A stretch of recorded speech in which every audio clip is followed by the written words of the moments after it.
have a good night's rest and all ready for today. So we had a really exciting day one of the conference. This is a really important second day, and particularly this closed TWAS general meeting. So maybe on behalf of the Governing Council, members, and all of you, welcome each of you to this 32nd TWAS general meeting.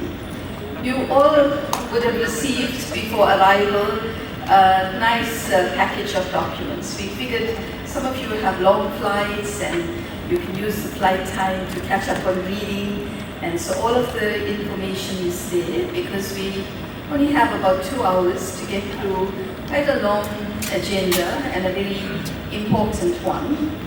And before we go any further, I'd like for the council members who are here to please join me on stage so that you all get to see, if you haven't met your regional VPs, your regional council members, then you have an opportunity. We have half are actually joining us virtually, and then the rest, as you see it here, Professor Babalola from Africa, Professor Chowdhury, Professor Saba Almomi, Professor Hoa from Vietnam, Marcelo should come and join us as the Executive Director. I'm not sure where Professor Hassan needs a tag on him. I saw him 2 minutes ago, and Elena was also outside, but Elena, you're one of the VPs. So just to use this opportunity for you to meet our council, but to also use this opportunity to thank them for all the work to get us to the point in between meetings and to be here to take care together with the regional officers of the day-to-day issues. And so you know them well during the breaks, you can catch up with them if you haven't already. So please join me, and Najma, please join us here as well. Tunisia, I'll bring this out. Professor Hassan.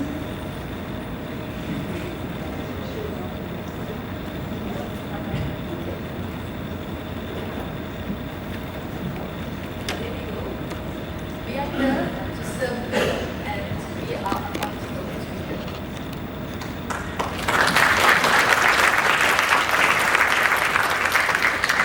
Thank you very much. Please.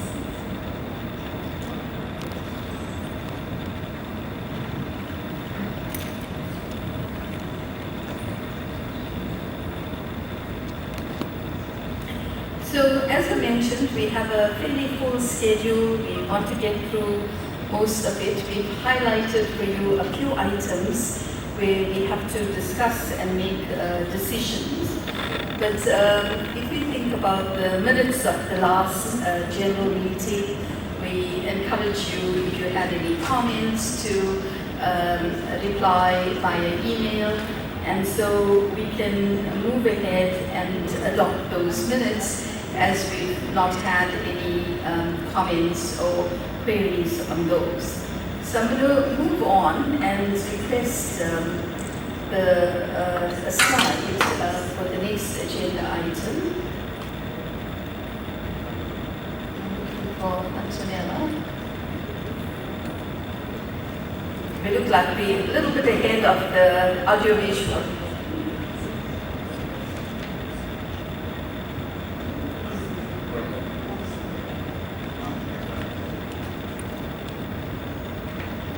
While the AE staff gets started, I just want to say there's been a slight update on the agenda in that we have used the opportunity of this moment and also being in Rio at the 17th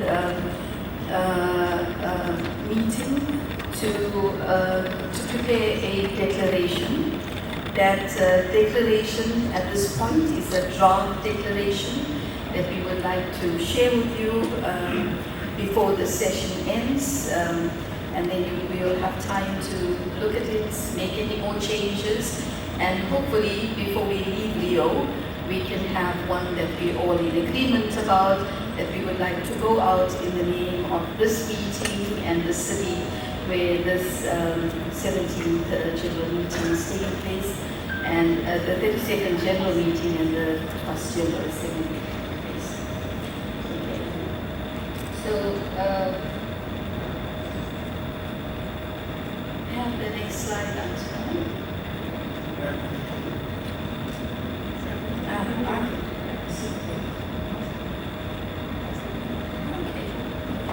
And before we move further with this agenda, I think in the past 2 years we have lost several dear friends, colleagues, 2 previous presidents, several of our committee chairs, lots of several peers, and I just want us all to take a moment to remember them. And even as we mourn the loss of very important mentors and colleagues, we can also treasure the legacy and the memories they leave behind with us. And it's a reminder also is, if you're aware of TWAS fellows who have passed away, to let the Secretariat know so that we can track that and as appropriate, prepare obituaries and other ways to honor them. So, a moment of silence, your permission.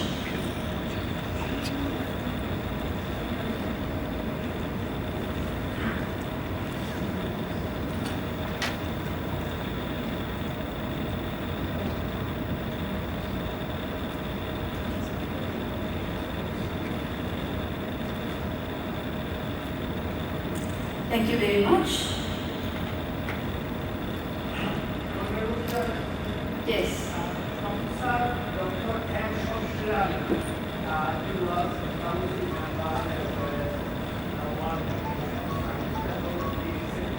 Expired in Bangladesh due to lung cancer. So could you please include his name? Professor Dr. M. Shamshari, a physicist. Thank you very much for bringing our attention to that. May it so rest in peace. And I'm not going to take comments and additions from the floor at this point, but we would welcome you sending us notes, or even notes now, and then we will include that in our minutes and notes. Thank you very much. I'm going to now call upon Marcelo, and I think that in the past 2 years, we've had the transitioning from Romain to Marcelo with intermediates and seconded staff assisting. And Marcelo's been in the job, as you heard, for 8 months, so it's been very good to see between the breaks and of appointments of the executive director, his points, and there's a whole lot of things he will report on, notably in terms of programs and communications. Marcelo, welcome officially as our Executive Director and to your first general meeting. Well, thank you very much. I hope you had a good rest. I will just go quickly because we have so many things in the agenda. I would like to show you, not with much detail, about the programs that we have. In fact, as mentioned yesterday already, we have now about 60 programs, total number of opportunities offered per year. It's about more than 600, so we have a strong possibility to support many programs. We have research programs, we have research and project grants, PhD fellowships, postdoctoral fellowships. I was trying to show you. Mobility and exchange schemes, scientific prizes and awards, young affiliates and programs, science diplomacy, regional partners, and science communication. This is new. We are going to launch soon. It's an international award for photography on science and climate change is the first thing. So this is a new exciting award. It's about $25,000 of the award, so it's a very nice addition to the awards that we already have. I would like to just to stress that this quantity of programs is managed by a team of only 27 people in total. Well, here we are talking about TWAS. So just for TWAS we have about less than 20. So it's an impressive work that the Secretariat do every single day. And it's also important to mention that we, as mentioned during the discussions, we have a core funding from Italy, which is rather important. It's about $1.5 million, but, sorry, 1.5 million euros. But the rest, we have agreements with countries, agreements with foundations, and so on. So if you have any possibility to help, to engage, and provide, any support from any country, any foundation, anything, it's important for our mission. As it's really important to mention that we are an office unit of UNESCO. But it's important that not everyone knows that UNESCO doesn't give us a cent. UNESCO, it's the administration. In fact, we pay overheads to UNESCO, but we don't get a cent from them. So we need to work and have partners and fundraise as a usual NGO, and so this is important engagement of the community to have more opportunities and more possibilities for the organization. So we have now, as we will discuss later, a new strategic plan. We are working on more communications. We know that science is under attack everywhere. We know the issues that we are facing. Yesterday was very well said by many of the speakers. We have the strength of TWAS is the network. We have 1,400 fellows, the best scientists from the Global South. We have more than 400 TIAN affiliates. We have alumni from our programs of exchange. And in fact, we have a rather strong network. We have 65,000 followers in social media, and we have 63,000 subscribers of our newsletter. So we are the only organization that reaches directly to the scientists of the Global South. This is the major asset that we have, and we should use it better. And this depends on you. We, as mentioned, we are very few people to make this engagement. We rely on you. Once you have an idea, you want to make a workshop, you want to make a study, anything, you have all the possibilities to reach out to this wonderful network of people that are here represented by you. So this is a call, really a call for engagement for any one of you to help us to fundraise, to help us to make more things together with this wonderful network. We have, as mentioned before, and there were called to talk here, our vice presidents and our council, you can reach out to them, give ideas. The idea is really to have more dialogue, to have more possibility of engagement with everybody in the room. We have now back to Croatia to discuss the discussions. I can go on. So, following the two council meetings held in 2025, we had a strong and important discussion about the revision of the TWAS statutes already approved by the council. But in order to them to get really finally approved, it's important that this meeting, this assembly, can approve them. So today we ask for the final approval of the adoption of these statutes. The TWAS bylaws will also be changed, of course, to reflect these amendments once approved and finalized. So one of the important parts is that many academies of science in the world have honorary membership category. There are many people that work for science, that fight for science, that help the institution of the academy. We had a wonderful example yesterday in the history of, Ron mentioned he was not a scientist, but the help he provided for TWAS is a wonderful example. So we have many people that really have a support for the organization. In many countries we have ministers, we have directors of the different organizations that support science, in the global south. And so the idea is to include philanthropists, people from industry, civil society, non-profit organization, institutions. So the idea is that the honorary members will be elected for life. And nowadays, a person like this cannot be approved in our academy because they don't publish and they don't have the standards that we have in different categories.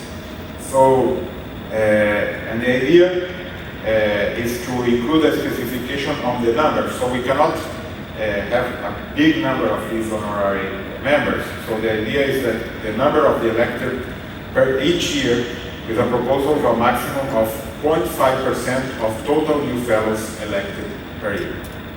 Okay? So it's to limit this for very specific case, for very interesting case. Another change that was proposed is to remove the treasury position. Nowadays, all the financing is made by the secretariat. So we have all the money coming, or all the budget, and everything is made by the secretariat. And the treasurer is, to be completely honest, is obsolete because this person in the council had no power of decision or anything anymore. So the financial administration is made by our team using UNESCO systems and UNESCO bureaucracy, we can say. And we have a steering committee made by Italy and UNESCO that approves finally the budget. So the position of treasurer was not doing anything anymore. And the idea is to change also the term of the council, change it from one term of 4 years to 2 + 2 years. The idea is to have a superposition of some of the members in order to have a better continuity. More or less half of the council would continue while the other part will can keep, so that we can have a better transition. So I think, Marisha, I don't know if I explained everything correctly, but I think this is essentially the changes proposed. I don't know if you want to add anything.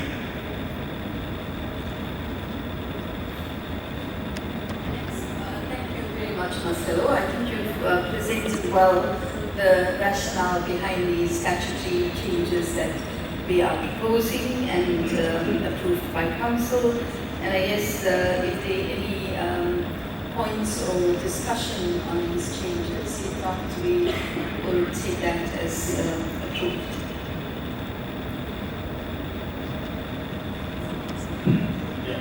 One just query, since the treasurer post is abolished, so who will be officially responsible? The secretariat will be responsible for any financial relief.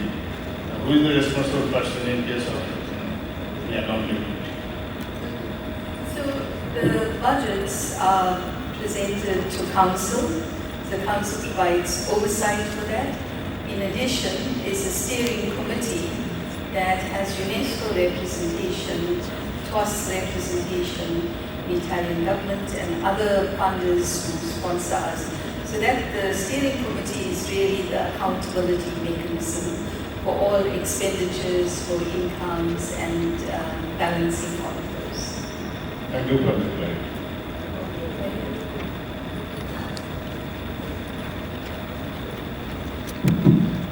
I think when we say 0.5, is it 5%? Because it is 0.5 means 5 out of 1,000. No, it's remain as you know for each year. So remains president refers to elections and elections in the honorary member category. So we have 10 subject categories. Each year we receive nominations for each of those 10 subject categories. Depending on the number of nominations received, it is prorated. So for example, if you have 10, there's a fixed number, if it's 20, it's another number, and 30, and so on.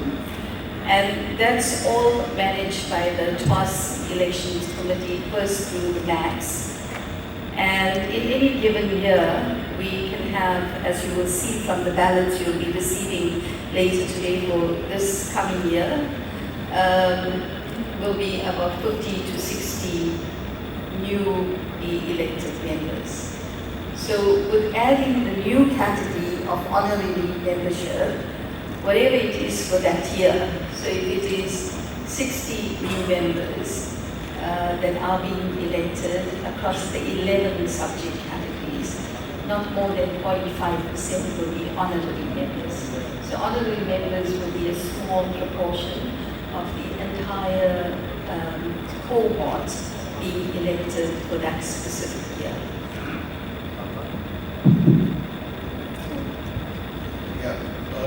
Actually, about the same category, 0.5% would actually be less than 1 or something like that. Okay, the mathematicians are correcting me. It's actually 5%. So it's a typo there. Okay, all the mathematicians and physicists are laughing at this error. It's 5% for that year. I have, Correction. in addition to that, I have another concern. We have to be very careful, particularly because there are other societies like the Royal Society or many, the Indian National Science Academy, for example, who have in the past, under such categories, elected serving politicians. Yeah. And I think that is a very dangerous path to follow. I mean, famously, Margaret Thatcher was a fellow of the is a fellow of the Royal Society or whatever. Now, I hope that our academy will exercise suitable caution, especially because this world, as you have pointed out repeatedly yesterday, and I think all of us are deeply aware now, not only is science under attack, but there is sort of a consolidated effort to capture a lot of power and so on. So, I would just like to express my concern about this fact. Your cautionary note is well taken. I think that in the very basis of us generating knowledge, there's always the possibility that knowledge will be misused. And the checks and balances that we have here, firstly, is when all the nominations have been received, they get circulated to each and every one of you as TWAS fellows to raise any concerns you have. And any concerns, and we've had a few instances of ethical misconduct, etc., then even before it goes to the subject category chairs and committees, it's removed from the slate, given, and you'll hear from Sunil Muki in a few minutes about the functioning of the ethics committee. And then it's reviewed again by the MAX, it's reviewed by the council, and then it comes back to you for final approval. So at any point, if there are concerns, that's the opportunity to actually pick that up. There are checks and balances in the system. It's worked so far mostly well in the election of new fellows, and I don't think that system is going to be broken by adding the honorary membership category. This is really to advance the goals and individuals, friends, colleagues, peers who help advance the goals of TWAS but don't meet the category of scientific contributions of excellence. Okay. Here. Okay, we have a few hands up, and I'm just acknowledging here and then in the back. Go ahead. So I wasn't clear about the change in the term of the council. You know, if you have 4 years, you're changing it to 2+2. What really does it mean? Does it mean that the current council will cease to exist after 2 years? New set of people will come in. Will it be more? It's a little less clear to me.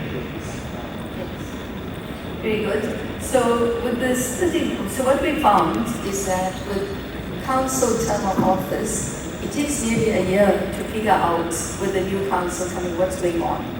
So in staggering the term of office, and we will present the actual implementation of that, how it is, it means that about 50% of the council would overlap over 2 councils, and then 50% will be coming in new.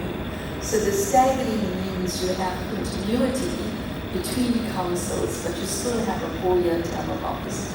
So that was one consideration. The other consideration in terms of splitting the term of office is that in a few instances, individuals who have been elected to the council find they have other commitments or find themselves in a situation with a conflict of interest, and this allows us that opportunity to do a replacement mid-term and then not have too much of disruption on that. Okay, so there's a hand up there. Thank you. Just a small suggestion that, this 0.5% complicated mathematics. Okay, it's 5%. Oh, sorry, 5%. I'm sorry, 5%. Why don't we just make, absolute numbers like 2 per year or something? Most of the academies and societies, they have the fixed numbers. Let's say 2 per year. That makes it more simpler than having this 5% and going for mathematical calculations. Thank you.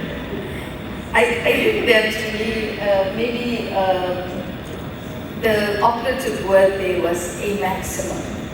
So it was discussed quite extensively. I'm always intrigued by what raises a lot of discussion. We did discuss it in the council, and then there was like the consensus in terms of a maximum. And so there is a kind of, this is a small part of the slate each year, but that I think is a reasonable thing. And I promise you that the maths won't be as bad as the digital era we need here.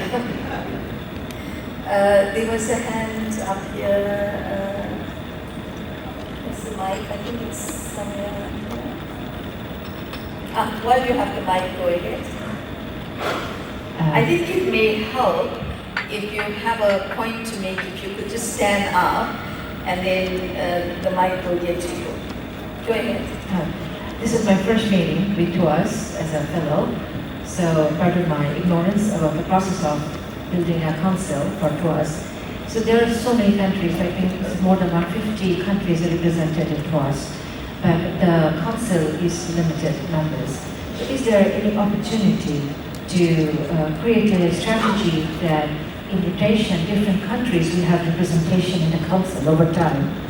And whether there will be an opportunity for you to consider having shadow young council, young fellows who are fellows but younger in age, who can also have a shadow council to take the leadership for the future, because TWAS is a very big organization. And I'm a new member, I don't know how it happens, but I think it's also difficult to reach all the members in all the countries. So these shadow TWAS fellows may also be an active associate to spread the message and activity across all countries. Thank you. Thank you very much. That's noted. We have, just for the record, the TIAN co-chairs participate in all of the council meetings. So that's at the moment Rula and Pension. And then we have the regional offices. So we have regional VPs and regional offices. And I'd encourage you, you can, if you like, the regional VPs and regional office support staff who are here can stand up, so you can reach out to them. We do want to decentralize a lot and count on the regional VPs, count on our regional offices to do that connection, because it's a big part of the world, the global south, and also the global north that's part of TWAS.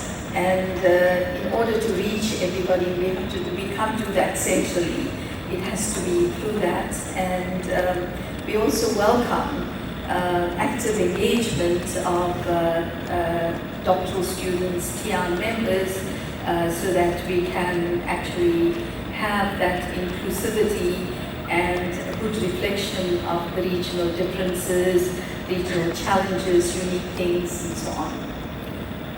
Okay, go ahead. Just a quick addition to the suggestion about the number, the maximum of 5%. Should there be an absolute maximum of all number of honorary members, like for example 20 or 25 in all the TWAS, or it will keep increasing?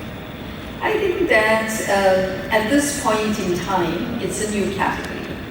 And I would propose we firstly approve this new category and with the kind of maximum of 5%. And let's look as the slates come up, as the nominations come through, whether we need to amend. And that would be an implementation component of the statutory change. So the key thing here is about the change in the statute, and then the capping of that to allay any concerns that our honorary members would overtake the actual core membership of TWAS.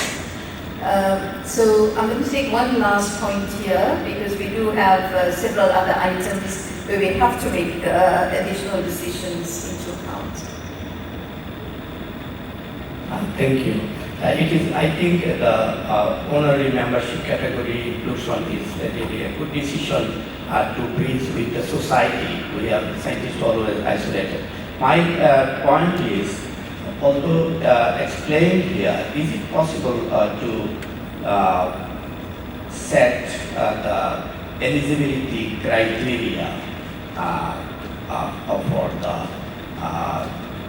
honorary member to be nominated by the TWAS members, and as the format of the nomination?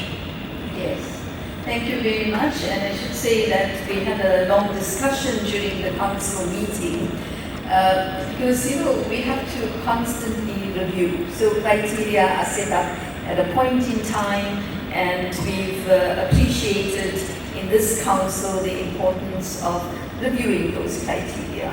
And this type of updating is very important. And we now have a subcommittee. We have a subcommittee of the council that will be looking at that and sharing with us some of the issues around selection. As we've expanded subject category, for some subject categories, metrics like H-index, high-impact publications are important. For other categories, it's not really appropriate. So each subject category defines what that criteria is, but we find we still have to refine and keep refining. So we will keep you updated on progress. Our nomination form has been getting a little bit complicated, so we're trying to streamline that. So we appreciate that feedback. And with that, assuming there's no objections to these changes to the statutes, and then we can move on to the next item. I'm not technophile with this sometimes, but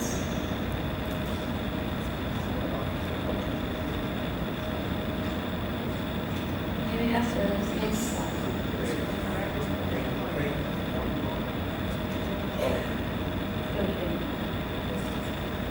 So I'm just going to call on Marcelo to present. We have a report that we shared. As we know, there's been a very active and proactive way to look at gender imbalance. A lot of nominations that we receive each year by subject category in countries that have science academies is through membership to a science academy. So I think the first challenge we have is that our national science academies where they exist don't have good gender equity. And then we try to fix that problem. And then the nominations that we receive are very skewed.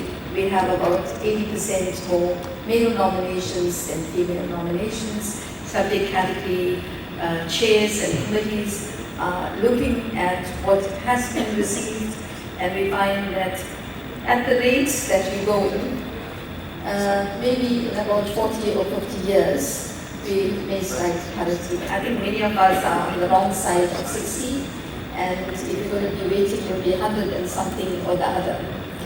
And so we've come up with a proposal of looking at every third year to have only women fellows admitted. And if we do that, we project, and I'm going to have Marcelo speak to numbers before I make any further errors on numbers, is we should be able to get to gender parity in a few years' time. And when we reach that parity, we will then reconsider and relook whether we need to continue with the 3 years only. And in the intervening years, we will continue and be very mindful that we don't have all the women scientists being queued for the women-only years, but we continue to have them in between. And that also takes youth into account. Marcelo. Yes, as Karisha mentioned, she asked me to make a kind of study, how are we doing, and in fact, we have an improvement. You can see here that from 2020 we had 17% of women, and then it increased to 36%, almost double, in 2020, in this process now, demonstrating a positive trajectory, but it's an increase of 2.6 annual growth. If you extrapolate that, we would reach any kind of balance by 2051. So that's not reasonable. So the idea is here to accelerate this process by proposing that every 3 years we have this process, and this would save about 19 years to achieve this balance. Yesterday we discussed a lot about that in the council as well, and of course it requires further, it's more complicated, so it's the principle that we want to approve. Of course, this also depends on the category, this also depends on the country, it has many variables that we organized a group, a subgroup of the council that will make a proposal in order to make this balance rather good and rather clear. We have the very same problem as mentioned before with the process as it is now, with some countries that are overrepresented and others that are underrepresented. And this issue will be also explored by this subcommittee. So the idea is here to approve the principle that we should do something for reaching this balance quickly, And we will work on the details to make this process really well done. So that's the idea, no pressure. Thank you very much. So that's another proposal we need to approve in principle, and the details we leave the council committee in implementation to work on. Okay, I take it there's by no show of hands all support for it, so thank you very much.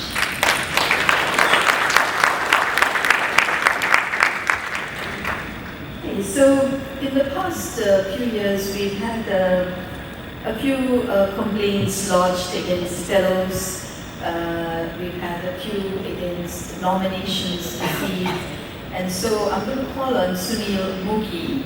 We decided to have an independent committee with regional representation under Professor Mukhi's leadership, chairmanship, to figure out how the ethics committee will work, how they will manage each one, and he'll come and present briefly to us. So you're aware this ethics committee is in place. If you have ethical concerns or other concerns relating to TWAS fellows, they get sent through, and what the next steps actually are. Thank you so much. Today in 5 minutes, I'd just like to run you through the basics of this ethics committee. And we have a workshop coming up day after tomorrow at 2 p.m.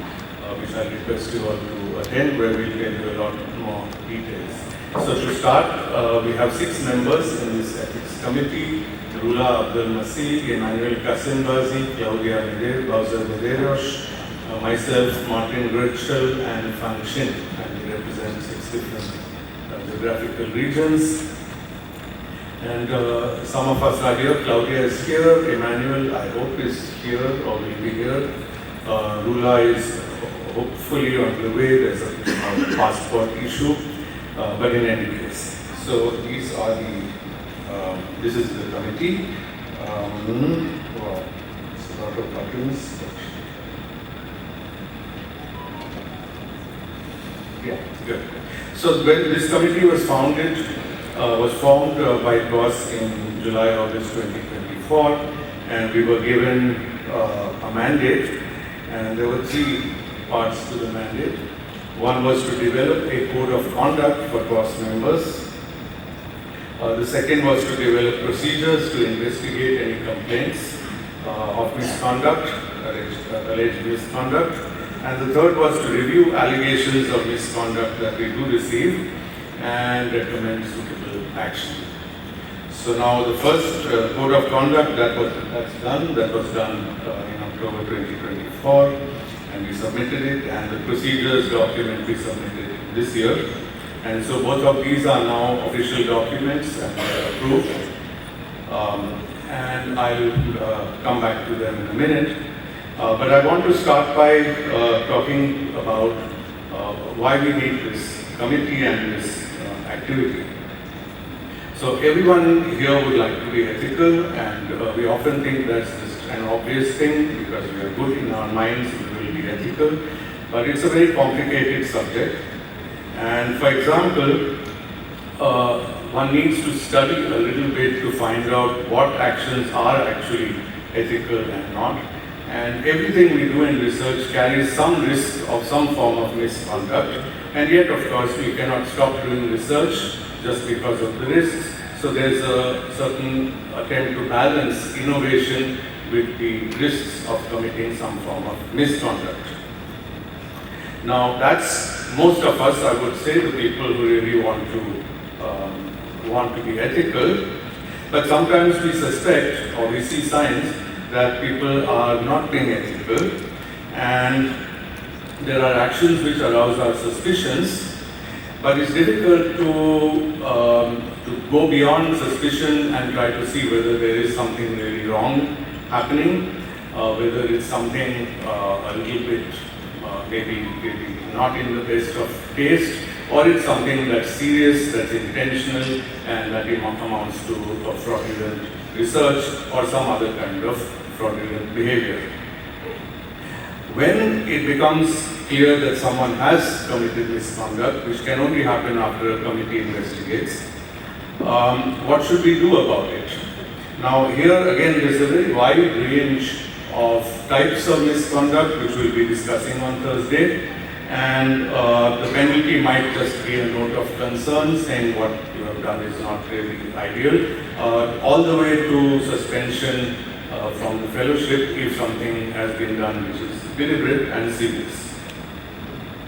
So I'm giving you a brief list of, just a list of the section titles. So the Code of Conduct is 4 pages, it's not very long, please read it. It's on the website of TWAS.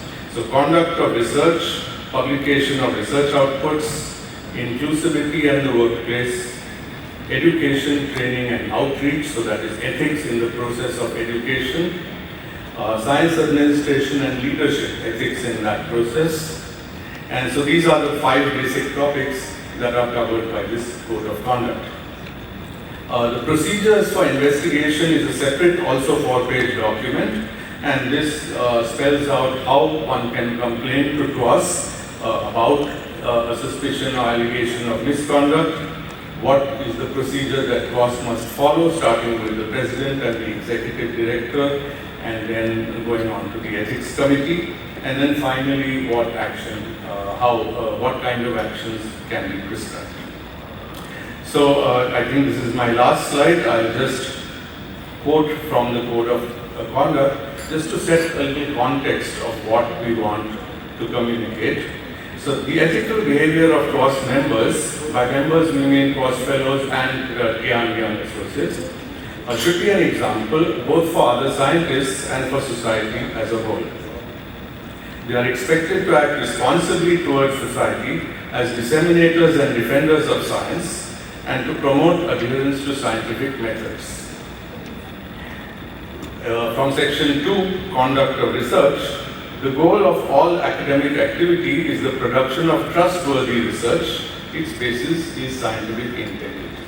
I hope these brief quotes will orient you to what we are trying to propagate as a value and what we are trying to implement through this committee.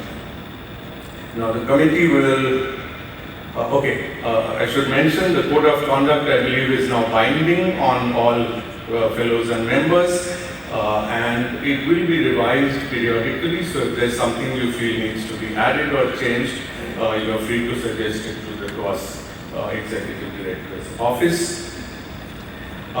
We should not read too much into this code. The code is just some short document, but the actual ethical standing of the Academy will be a reflection of the ethical quality of all its members.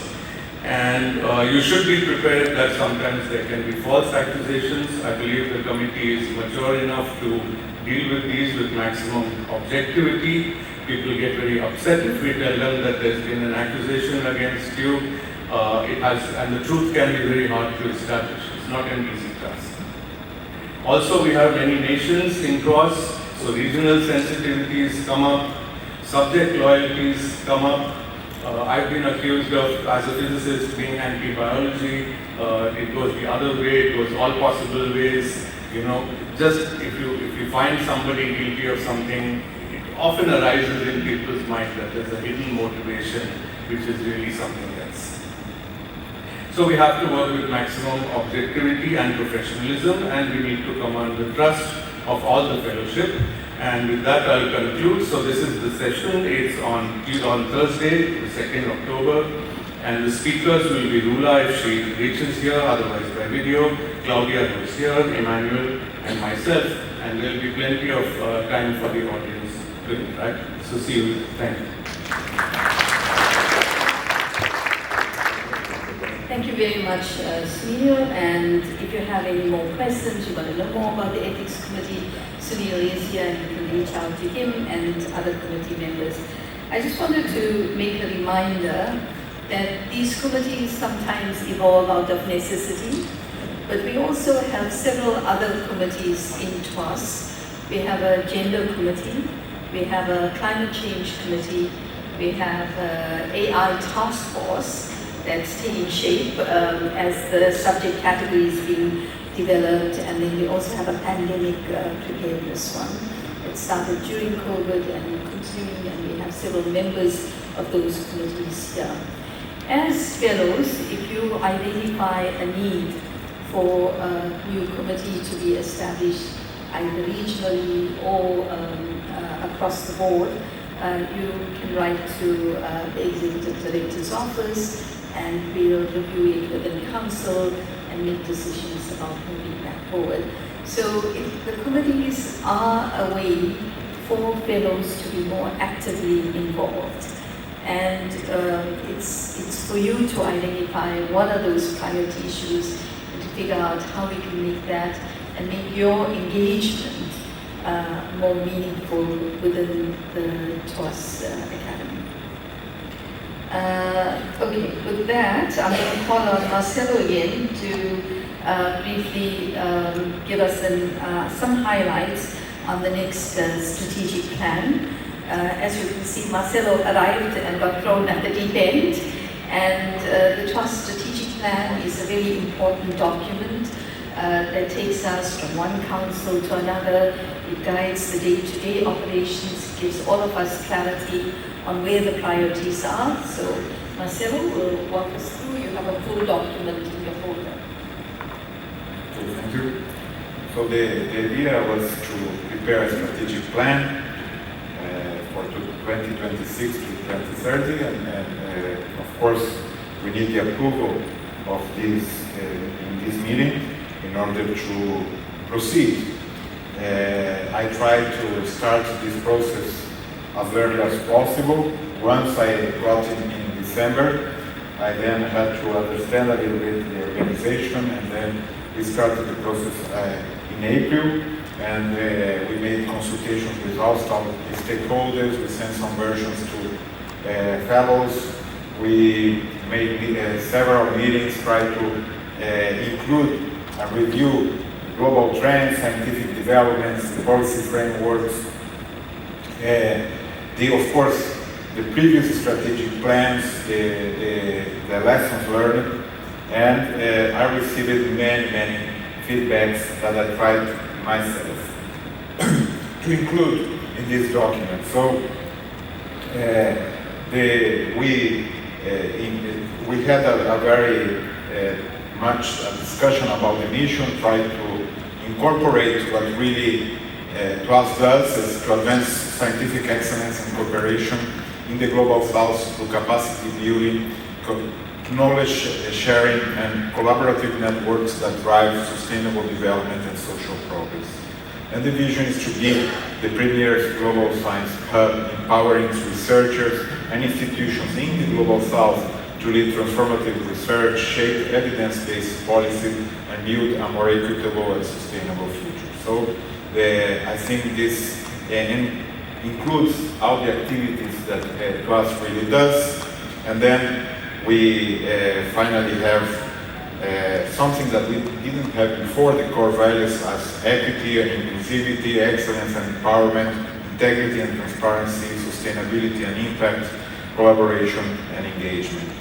And we ended up with 9 strategic priorities: expanding scientific capacity and excellence, strengthening science policy interfaces, championing equity, diversity and inclusion, promoting South-South cooperation, advancing science diplomacy, supporting at-risk scientists, fostering open science, elevating scientific recognition, and empowering next generation of researchers. So this is the main strategic priorities. We ended up with 6 strategic goals to work together with these priorities.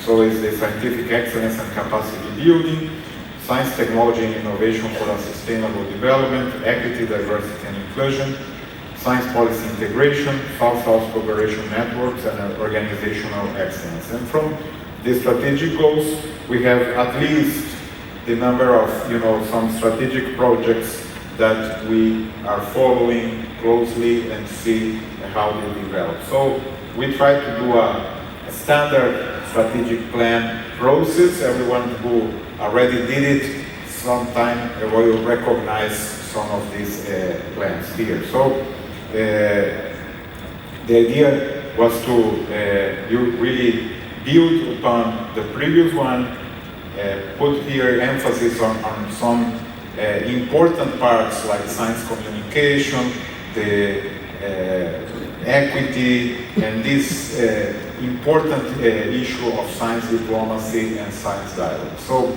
this is essentially it. We have many discussions, and we need now the approval of this assembly to proceed and make it happen. So that's essentially it.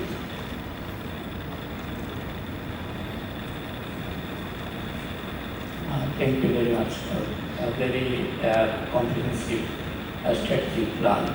I would like to especially briefly discuss on open science. Open science for the Global South is very important. From my experience, we can include open data sharing and open science because data is really very, very crucial. And data sharing, there should be some guidelines how data can be shared. So open science and open data sharing, if you modify that one, would be great, because without that, if you have open data, then we can collaborate remotely. In Bangladesh, we had similar with plus epidemic outbreak. Without any project, just open data sharing and open science, we made a big breakthrough. Thank you so much. Can we go to the back of the room, please?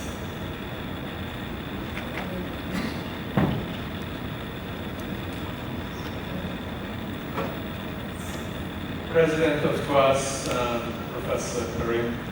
I am the Foreign Secretary of Caribbean Academy of Science. I have some general questions. First one is, the grants administered by TWAS, is it only for a body, a group of people, or are they individual grants? Secondly, is there any publication journal TWAS has any publication journal that members could submit articles to? If you do not have any, I think it could be a good idea if you have at least a publication journal that could be yearly, that could encourage members of TWAS to publish and give TWAS more visibility. And thirdly, do you think, in terms to increase your financial status, would it not be a good idea that members of TWAS should have a membership fee, which could vary from country to country based on their economic status and also on the level of administering, whether you're a member or you're a fellow, etc., etc. Thank you. Those are my questions, and grateful if you could answer them. We have one last question. Actually, it's the person behind you, and then you could go. Thank you very much for the very strategic plan. When I look at the vision, it's a little bit long. So some of the contents of the vision could be elaborated in the mission. So if you kindly have a look at it, so the vision becomes a more broader and then focusing on the major objectives of TWAS. That's my observation. Thank you very much. I will respond to three. Well, regarding open science and open data, we have that in the text. So it's just a question of the title, not to be also, as mentioned, too long. But if you can take a look afterwards, we can discuss, and everything is included. Of course, having a good open science, real open science, it's really important for the future. Regarding the questions raised, they go beyond a little bit of this strategic plan. There are many ideas that we can discuss further afterwards. The idea of charging a fee has been discussed, as far as I understood from the beginning of the academy. We prefer now to have voluntary contributions. We have a page. You can see that every single newsletter that we send, we ask for support. We have been receiving some support. We have even tried to facilitate this process. We have even a PayPal button there. If one wants to donate, it's easier, so that we are relying on support from the individual fellows asking, and we are making more, let's say, aggressive campaigns in order to ask for this support. But of course, this is something that we could, in the future, if we need, we can think about. And then, the idea of the journal, it could be a good idea if someone can have a project, an idea, but we cannot afford any more workload for the very few staff members that we have. If you have any support or any way to do it, I think it's a great idea. So we can talk and discuss about that. Regarding the mission and vision, this was the most difficult part, as you know, on the strategic plan. Try to, summarize in one single phrase everything that we do is extremely difficult. I wanted to have even a shorter version, but we do so many things that it's very difficult to put them together in a very short phrase. So I think finally we found a consensus that is quite good. So, but always we can try to improve. So this is, as you know, the strategic plan is a living document. So we can always have to revisit and think. And if you have any suggestion, please let us know. My name is Elias Peraza.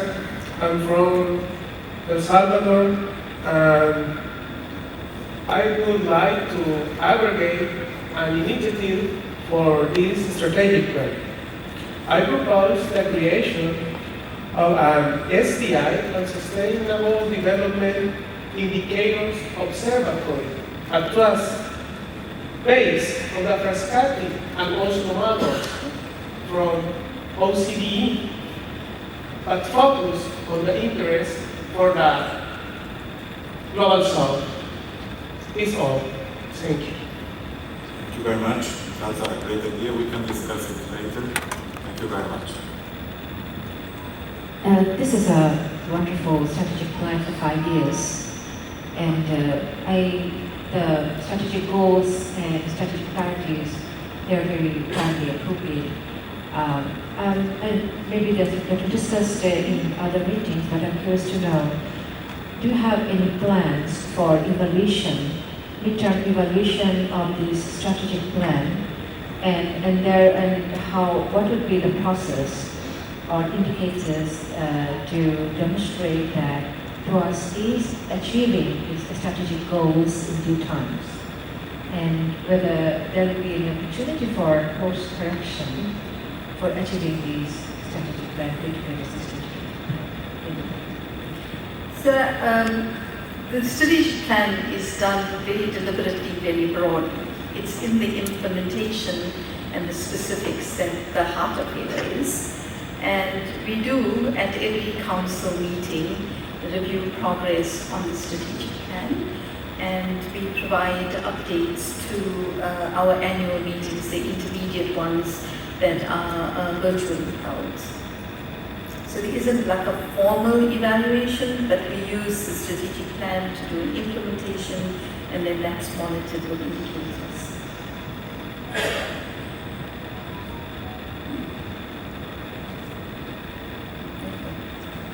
Thank you very much. Okay.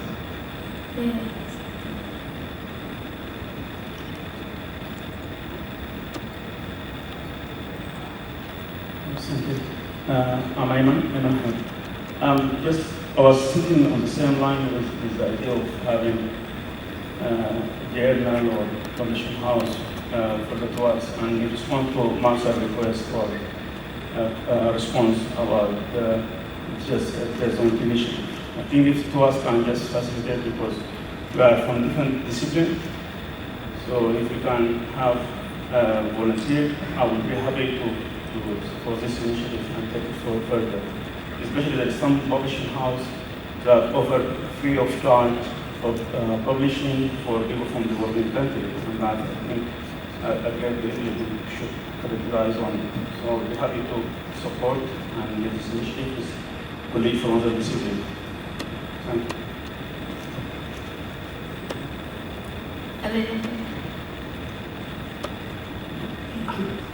It's just a note, because someone already raised this. I think we need to make it very clear what do we mean by open data. Because everybody talks about that, but countries are not doing open data. So I think a definition, I approve everything that's in there, but I think in the future we need to really say what do we mean by open data. For instance, are we going to open the data on patients? I don't think so. Thanks very much, Elena. And I think that's also an area where we can pay more attention to and put more clear parameters around it. Because I think some people take open as very literal, and there are some guardrails that need to be put in it in terms of timing and when and how. So that's good. So with that, we'll take it that we are endorsing the next strategic plan. Thank you very much.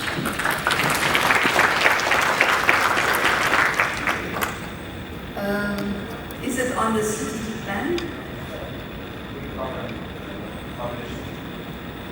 Can we take that offline? Thank you very much. So I'm going to move on to the next agenda item, which is the TWAS Council elections in 2026. So the current council's term of office comes to an end next year, and we have to start the process for the election of the next council. We have just established the Elections Council, which will be, I'm very pleased to announce, be chaired by our immediate past president, Professor Mohammed Hassan, and there's representation from each of the regions on that Elections Council. And we will start, and I'm raising this because nominations for the next council is really important, and we depend on your active engagement in that process. The strength of the council will be a reflection of who you nominate, and in addition to ensuring we have good representation in the council, you will be part of this process throughout. All of the nominations will be received by the Secretariat. It will go through some kind of screening process and by the Election Council, and then they'll take us through. We do the election of the next president, and then the rest of the council members follow from there.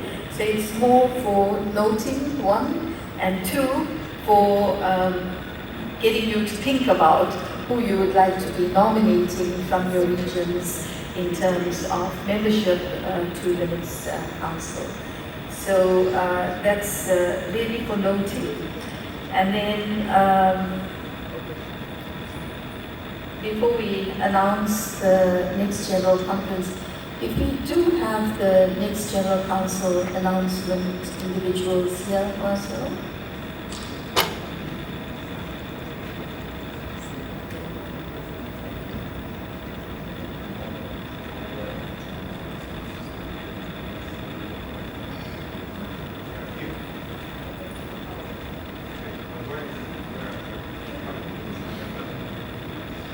So the host country for the next meeting, we've really enjoyed the warm hospitality of the Brazilian Academy of Science, having the meeting here in Rio. The next meeting will be in 2027. And we're very pleased to announce that the next meeting will be taking place in Thailand. So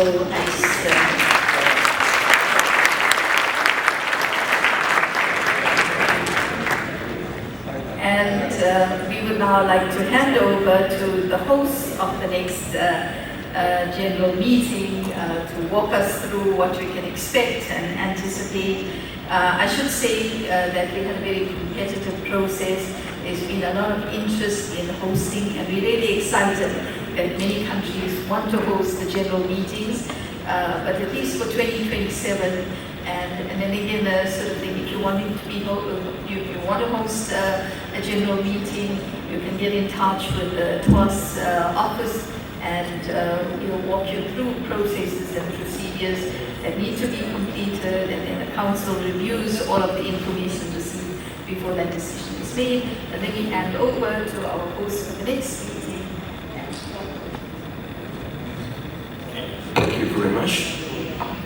Sorry, I think I have to say good morning first.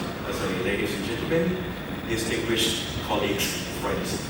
I think it's my great pleasure to join you today at the 17th TWAS General Conference under the theme Building a Sustainable Future, the role of science, technology, and innovation for global development.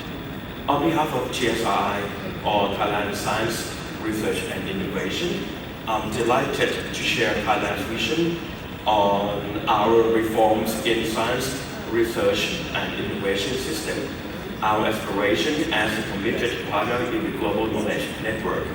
Before I start, I would like to share you to see that where Thailand is. I think everyone heard about Thailand, but exactly where Thailand is, we just kind of the central of Southeast Asia, which is very far away from Brazil. Like it took me more than a day to travel to here, and then take another 2 days back to Bangkok. So it's like I've been away from home nearly 10 days just doing this kind of thing, right? But Brazil is a nice place, honestly. I love it.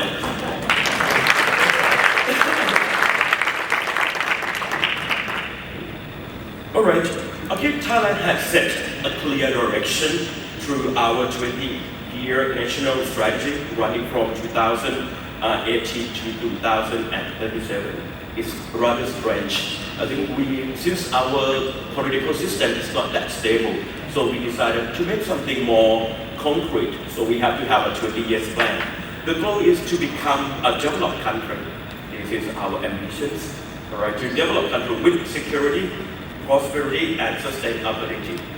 Guided by the sufficient economic philosophy by our King Rama IX. This vision places people at the center, ensuring security in food, energy, and water, creating equal opportunities and promoting economic growth that is also environmentally responsible. It is about building resilience and ensuring prosperity is shared by all citizens. To achieve this vision, Thailand embraces an innovation-driven economy we call bio-circular and green economy, together with the Thailand 4.0 model. From the backbone of our strategy, linking science and technology directly with sustainability and inclusiveness. In 2019, and this is the year before COVID, Thailand reformed its science, research, and innovation system to become more integrated and impact-driven.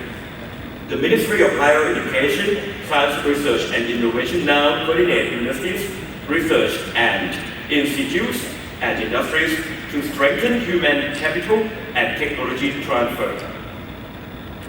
At TSRI, we play a central role in managing national research funds and ensuring alignment with global challenges, working through the 9 specialized program management units.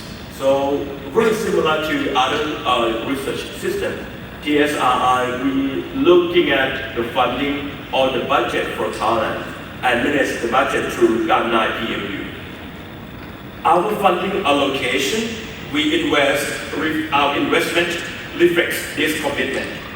In fiscal year 2025, over $550 million US, which is about, I think, our investment in research R&D is about 1.2, still not very high, still low. All right.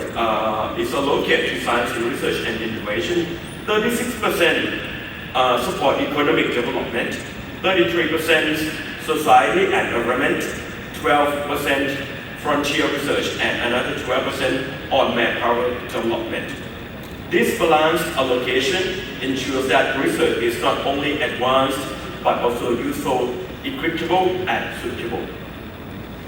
Our current SI plan 2023 and 2027, which will be the year we end up and the year that TWAS will be in Thailand, emphasizes three priorities: driving performance for transformative change, managing multi-year block grants, and fostering both domestic and international collaboration.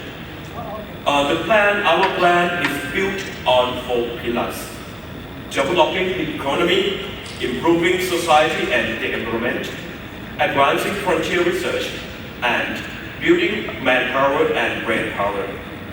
Together, these pillars move Thailand closer to become a future-ready and sustainable nation. To make this vision concrete, Thailand has launched 15 flagship programs. These include vaccine development, advanced therapies, functional foods, electric vehicles, creative economy, aging society, poverty reduction, carbon neutrality, and frontier technologies. All of these programs connect science and technology pillars to the real world research utilization, ensure that innovation benefits in every sector of society. Let me highlight some of the examples in health and medical sciences. Thailand is recognized as a medical hub of Asia. We advanced vaccine development and biomedical research during the COVID-19 pandemic, producing diagnostic kits, protective equipment, and portable isolation chambers. In smart agriculture and food technology, we apply AI to rice quality assessment, chatbot services for rice disease detection, and even upcycling rice bran into plant-based food products. These innovations support farmers, strengthen export, and promote health. These examples show how Thailand turns science into tangible solutions. Looking forward, Thailand is investing in emerging technologies, especially artificial intelligence, quantum and digital industries. We are building AI infrastructure from experimental platform to federated data lakes, enabling application across health, agriculture, tourism, creative industries, and energy.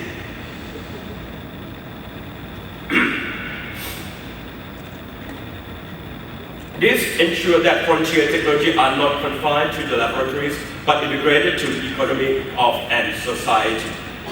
Our strength also lies in robust institutions. The National Science and Technology Development Agency, or NASDA, with Thailand Science Park, serve as our largest research hub. The Eastern Economic Corridor of Innovation drives S-curve industries, linking research to industry's competitiveness. And in frontier research, our path in quantum technology is framed as a journey toward inclusiveness, where advanced science becomes a shared resource of all. Looking ahead, Thailand is honored to host the TWAS General Meeting in 2027. We see this not just a gathering, but as a catalyst for collaboration, uniting scientists and policymakers from both and global south and north. Our vision includes establishing TWAS regional hubs, co-funded fellowship, and science diplomacy workshops. TWAS 2027 will be a platform to inspire collaboration, strengthen trust, and drive sustainable prosperity. Thailand is committed to being a partner of a better world. Through initiatives such as Sea-Dream Project, we foster regional collaboration on health priorities, national leadership, and strengthen research ecosystem. At the same time, we stand ready to tackle global challenges, climate change, inequality, sustainability, together with the international community. Ladies and gentlemen, no single country can solve today's challenges alone. Cooperation, solidarity, and shared responsibility are essential. On behalf of GSI, I warmly invite all of you to join us on this journey. Let us harness science, technology, and innovation, not for only progress, but for inclusion, equity, and sustainability for all humanity. Thank you, and see you in Thailand in 2027. So we'll now move on to the TWAS Rio Declaration. So based on the conversations we've been having in the past day and taking stock of where we are, a few fellows and council members got together and did this very quick draft of the Rio Declaration. Okay, so I'm just going to get started with reading it as it moves along on the screen. Basically, it's the TWAS Rio Declaration from our meeting today, and it states, we, the Fellows of the World Academy of Sciences for the Advancement of Science in Developing Countries, TWAS, in attendance at the 32nd TWAS General Meeting being held in conjunction with the 17th General Conference of TWAS in Rio de Janeiro, Brazil, hereby convey our support for the following resolution. Noting the global rise of misinformation and disinformation that is undermining science and the search for truth, the dangerous undermining of evidence-based global scientific consensus reached on major issues impacting the future of the world, such as climate change and vaccine safety, the replacement of scientific competence by ideology and political loyalty in appointing leaders of state scientific institutions, the political attacks on institutions of science, such as universities, research institutes, and non-governmental organizations promoting and undertaking science, and the ongoing challenge of global inequity in science that perpetuates the brain drain and undermines science in the global south. And further noting the attacks on multilateral institutions, especially those that promote science, human rights, and equity. The challenges faced by science academies that have played a key role in building science globally, and further noting that conflicts often destroy schools, hospitals, and universities, and starve civilians, including scientists. The destruction of scientific institutions and the targeting of scientists in wars and geopolitical conflicts across the globe. Hereby reaffirm our unwavering support for the scientific method of deriving the truth, our stance on the central importance of science and scientists being independent and not subjugated to political ideologies, our belief that science has a key role to play in economic development, prosperity, equity, and sustainability, hereby condemn the destruction of scientific institutions anyway, political interference in the institutions of science, hereby commit ourselves to promoting public awareness of science and its centrality in searching for the truth, scientific evidence and truth to counter misinformation and disinformation, the political independence of scientific institutions, science academies as fora of scientific exchange and collective voices for scientists, the development and building of the next generation of scientists, evidence-based policy making by governments, especially when called upon to provide scientific advice, and the important role of multilateral institutions in promoting and supporting global science. I'm the mover of this declaration, and I'm seconded by Professor Elena Nader, Professor Mohammed Hassan, and all the TWAS VPs and council members. This resolution in declaration is now open for comments by TWAS fellows. Thank you very much. I think it's quite comprehensive capture what we all collectively think. I was wondering if it is possible to include in the noting the attacks and deliberate destruction of academic and research institutions in war zone as a long-lasting legacy of warring conflict. It is extremely important and it is happening in front of us in many regions of the world. Thank you. Thank you very much. Professor Chowdhury, can you give the mic to Professor Hassan? I think he had 2 additional comments as well. And Giovanni will come to you and collect.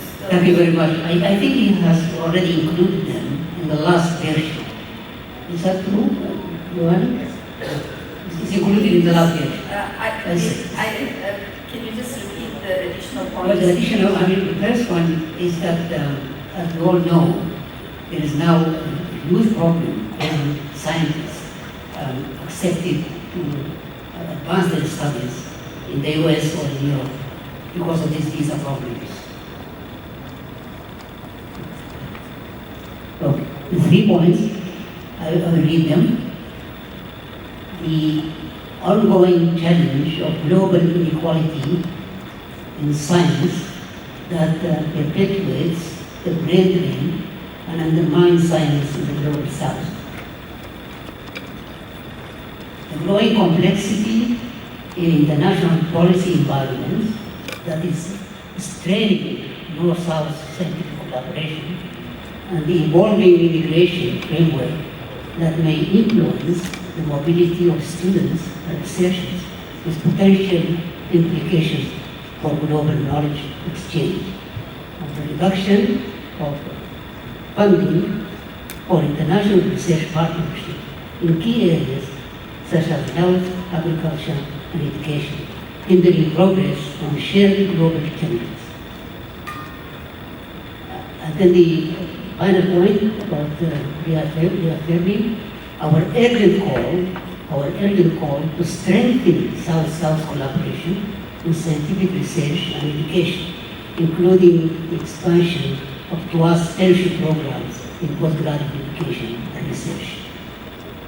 Thank you. Thank you very much.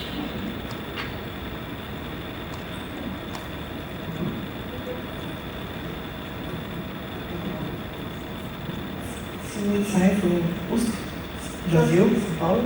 I would like to include education for youth, and digital inclusion would be one proactive way of South-South and South-North.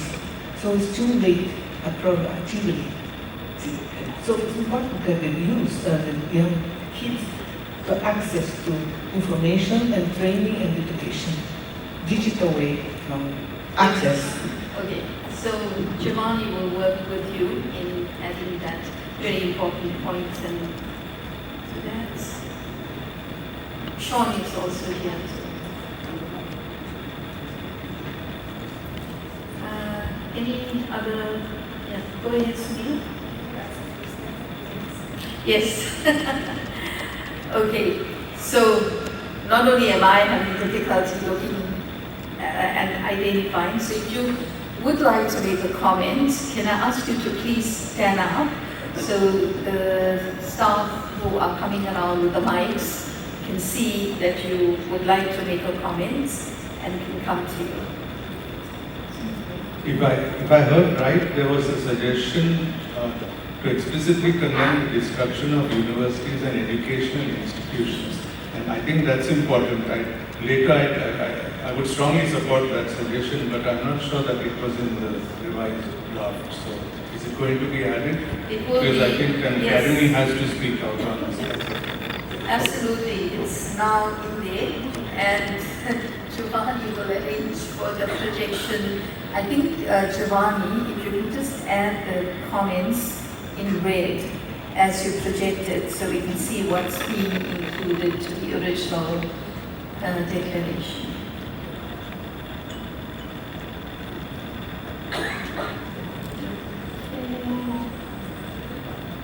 If you would like to make a comment, please stand up so I can see you, acknowledge you, and a mic can come to you. Madam President, those declarations are really timely and important, and I'm very happy to include that you have already included this attack to the universities in academia. But everything we are doing in this world as a scientist, particularly in the Global South, we are here to save humanity. But while there is a huge group of people are being, at the world are dying every day despite all efforts, and I'm talking about Gaza situation. And now TWAS is making a declaration at the very peak of time of the year with these issues of the conflict and protests going on everywhere. I'm just requesting and asking your opinion and the opinion of these members. Should we make it very clear and explicit about our stand against humanitarian, inhuman efforts and killing children and women that also for scientists. But we are talking about scientists. What about the lives, children dying of malnutrition and being bombed, and they're every day. A lot of children are losing their limbs every day, they become disabled. So I'm just curious to know, what do we do our stand on this very critical inhumanitarian situation in the world happening in Gaza? Happening in Gaza and in lots of different countries. We recognize, acknowledge that there are many wars and conflicts, and in that process there's weaponization. And so if we started to put individual country names down, I think it would become, who did we not include, who did we exclude? So we try to touch it, but I do think the point you're making around the humanitarian crisis that we have and the outcomes on humanity definitely can be a point that we can include in this declaration.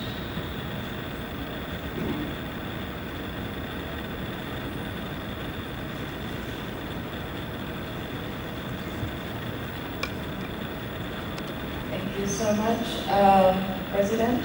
My name is Daphne, I'm from Uganda. I notice every time we talk about the capacity building and, the plenty of PhD and number of patents that come out, and we praise those. However, in one of the presentations yesterday, looking at the graphs and the improvement in number of patents for the Global South, I noticed it wasn't peaking as much. And I get the feeling that's because there is no incentive or drive to push for more patenting, because we're not commercializing the patents.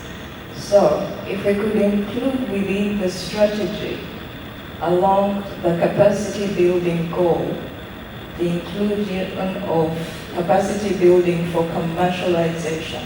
So not just leaving the science at shelf or the patent at shelf, but give them the frameworks and the skills to commercialize so that they are bringing back the funds to actually sustainably continue investing in innovation. Thank you. Thank you, Daphne. That point is related to the strategy, not to the declaration. So at this point in time, we're taking comments on the declaration. But on the other items that we've discussed this morning at the general meeting, we can continue those discussions. But in this particular point, we are discussing just the declaration. Thank you so much. A very nice and I think timely declaration. May I ask to include another point, because TWAS is the voice of all scientists in Global South as well as the world. In the Global South, the funding for research from the country is really incredibly low. Can we advocate for enhancing the research funding in the countries in Global South? And can we advocate or promote or somehow tell our message that science actually the instrument for the development of Global South? Thank you.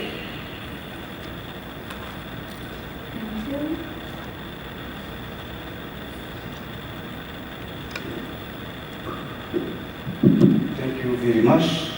I think we need also to highlight the role of science for peace, because today artificial intelligence is used, for example, for the war. And this is very, very dangerous. Thank you. Thank you, Professor.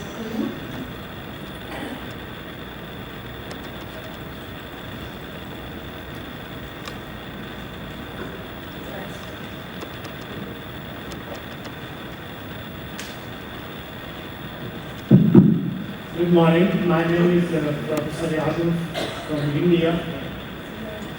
You have very nicely drafted the declaration, but I think what is important, the very beginning should begin with science is universal, and contributions to science are made by people irrespective of their race, religion, caste, creed, nationality, in the interest of humanity, for peace and prosperity.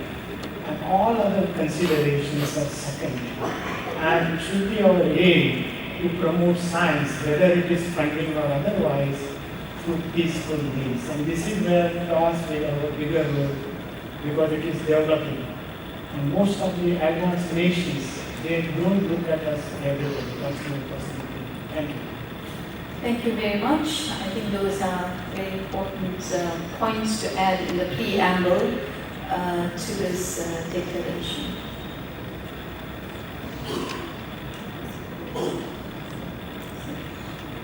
Go ahead. I want to be back to the comment and the suggestion of the lady behind about Gaza and the AI. The first part of the war, when the AI has been used in Gaza, the person killed has the same weight all over the world. It may be in Africa or in Gaza, maybe. But what happened in Gaza, it's something new. It mobilized the large part of the Western country, including the most important for them. And the war is driven by everyone needs a democratic country. And it destabilizes. There is a strong oscillation in the Middle East. That's, I think, something important for our future after the peace. The war is now in Syria, in Libya, in Jordan, and elsewhere in the sea. So I think it's something important, and we have to make reference to all the war.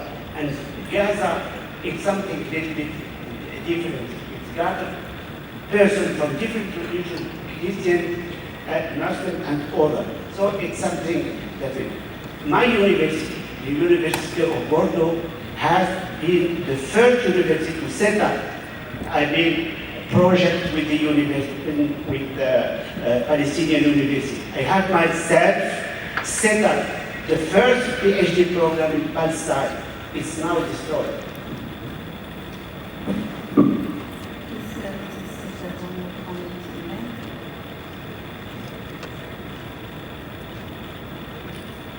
Thank you very much. I think the way in which you articulated the declaration, I think, captures many of the central challenges we are facing globally and what we as a TWAS member and fellows need to be doing to address some of those challenges. But I think at this point of history, when we are witnessing something completely unprecedented in the way in which educational institutions are being destroyed, schools have been destroyed, research institutions, universities have been destroyed in Gaza, the way in which science is being used to assassinate journalists, the way in which science is being used to surveil and implement the actions of genocide in the Gaza Strip, I think needs an additional resolution, a separate resolution, not part of the declaration, because the declaration is something that is supposed to cover the whole world. But I would encourage the TWAS Governing Council or members here to put a resolution forward that specifically condemns the abuse of science and the way in which science is being destroyed in Palestine. And I think that as scientists of the Global South, if we don't identify with that issue, then we have failed ourselves.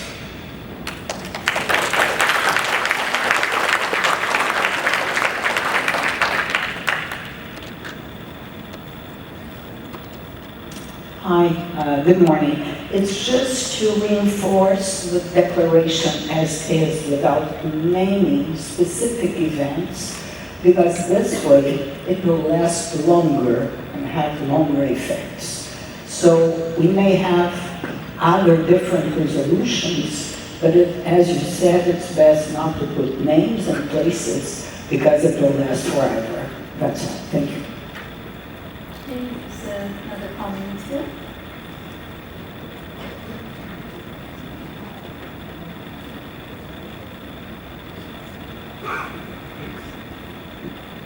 Hello. First of all, I would like to thank Professor Croatia, Mr. Nobel, for making my visit really possible, because it was like a miracle to be here. I would like to ask every member who mentioned Gaza and the situation in Gaza and from Gaza. I'm a displaced scientist. I went for a short visit outside Gaza, and then the war happened. And now I'm outside my country. I can't go back to my country. I even, in my age, I have to look for a job like a child or somebody who just graduated. Many things happened in Gaza before the war. We are scientists from Gaza who always have a problem to leave Gaza because we are like the biggest urban prison. So every time I want to go to a conference or to meet scientists from different countries, I have to think hundreds of times before I leave Gaza. Because I might leave Gaza and I will not be able to come to Gaza maybe 1 month or 2 months from outside because of the closure of the border.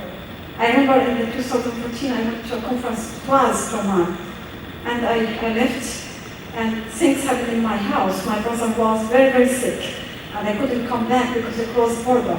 I had to spend more than everybody else in Oman, and then I had to move to Jordan because it's cheaper, and go back to Egypt when the border is open.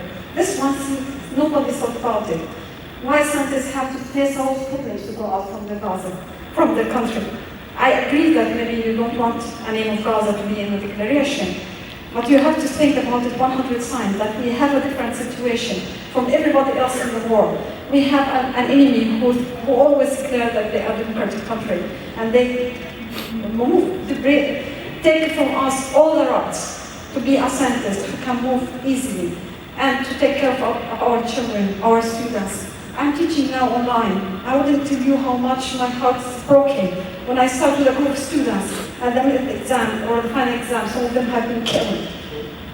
It's too much for us. It's a different situation. It's not only the universities and the schools that have been destroyed. It's a career, a complete career for children who are not allowed to go to schools. 3 years in consecutive, students who are supposed to go to high school to make their exams to go to university are not allowed. So 3 generations have lost their career. Besides, they lost part of their bodies or their families or their friends or their houses. I know that nobody will feel the feeling except if they pass the same situation. I always think about how comes I can't go to my home, open it, and see my parents, my friends, my colleagues. Now I go in my apartment after I go to the university in UK and go to my apartment, open the door, no house, no sounds, no friends, no family. It's something more than we can express. It's a whole life is lost from us. Everything we lost.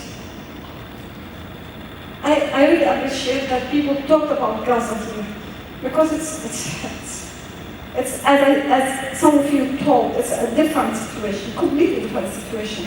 Just think about destruction of schools and universities, not the whole big picture. It's the destruction of the whole future of generations, one after the other. My colleague, he has his only son, he has been killed in front of his eyes and in front of his tent. He's now under depression. He can't do anything, he can't teach even. It's a lot of these stories. One of my best friends, she lost two of her daughters with all the family of the husbands, and one of her daughters was pregnant. Many of these stories, a lot of friends, a lot of neighbors, a lot of relatives. It's a lot of things. I can't talk about it in 1 minute or 2 minutes or 3 minutes.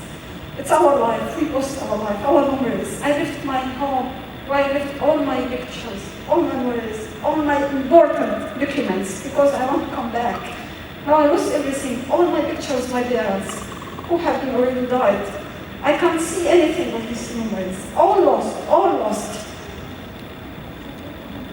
I really want to thank you all. Also, one thing important in the declaration, we have to talk about the criminals. We have to stop dealing with them. We have to let them feel the same feeling of the academics who have been depressed all the time and have been treated badly by their countries.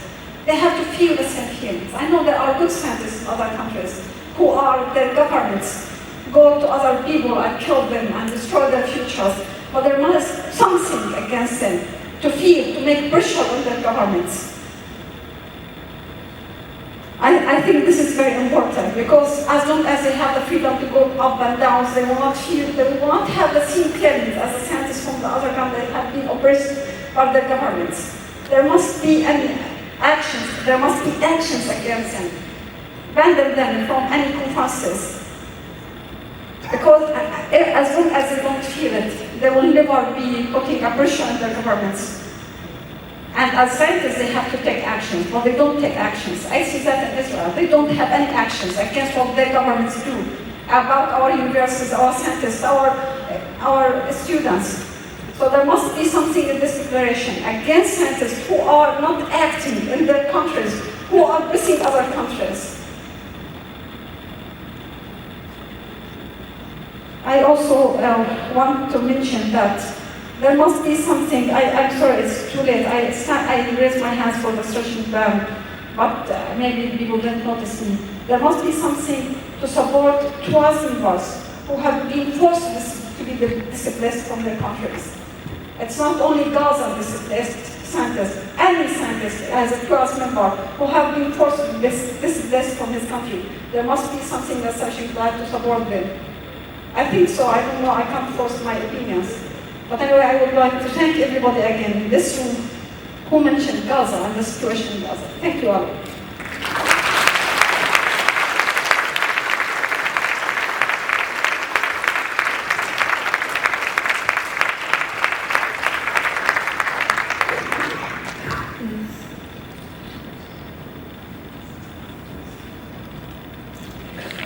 Can we please help the staff? If you want to make a comment, stand up.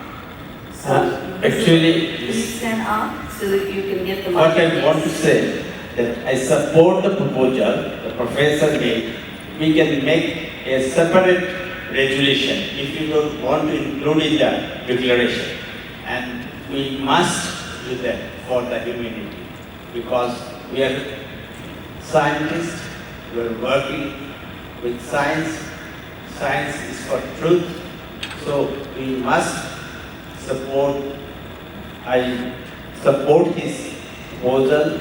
Please make a separate either declaration or resolution. Resolution is the best, I think so. Thank you very much. Another comment, if there are a lot of professors here, we can offer the Gaza undergraduate students, all the postgraduate students, that we can open our laboratories if we have fund. Then we may commit that we will take one student for post-graduation, master's, MPhil or PhD. Thank you very much.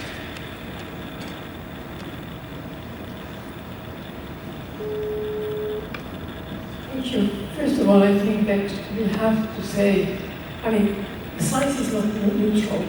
As scientists, we have to get engaged. I mean, we cannot, what is happening actually in Gaza, I know that there are a number of conflict in Sudan also is terrible, in Congo and so on. But what is happening in Gaza is completely different, and it has changed the face of the world.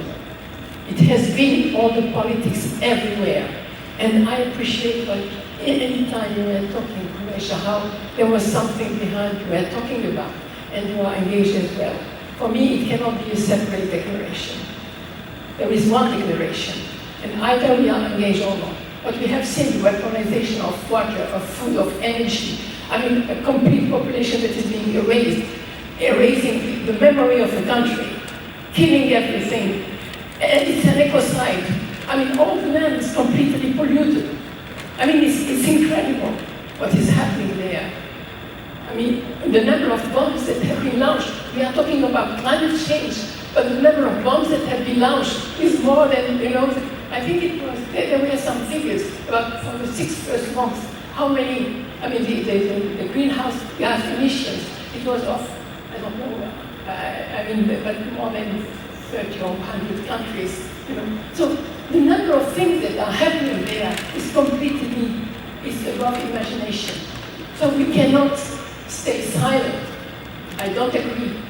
I know that it is happening. I mean, the use of science has been said about AI to target people, to target journalists, to target doctors. Dr. Abu Safia, and when you see the pictures of this person now, what the doctor, he's a scientist. What has been done to be treated like that? And not only him, all the doctors have been targeted. It's unacceptable what is happening there. And the number and the problem is, as it was said, I mean, there are collaborations with universities. Science is being used to erase population. We cannot accept that science is being used for this purpose, and we cannot stay silent. Look at how with the global flotilla, what is happening.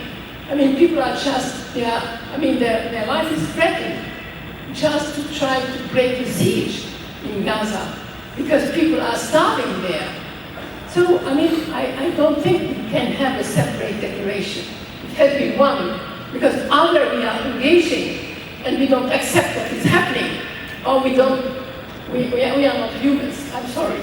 We are accepting things that are unacceptable.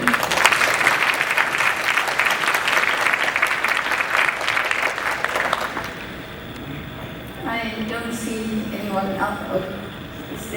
Please stand up, so we can see you.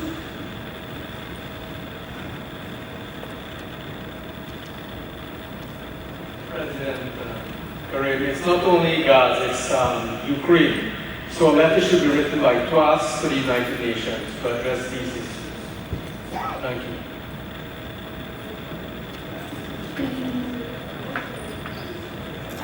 I don't see anybody else standing up.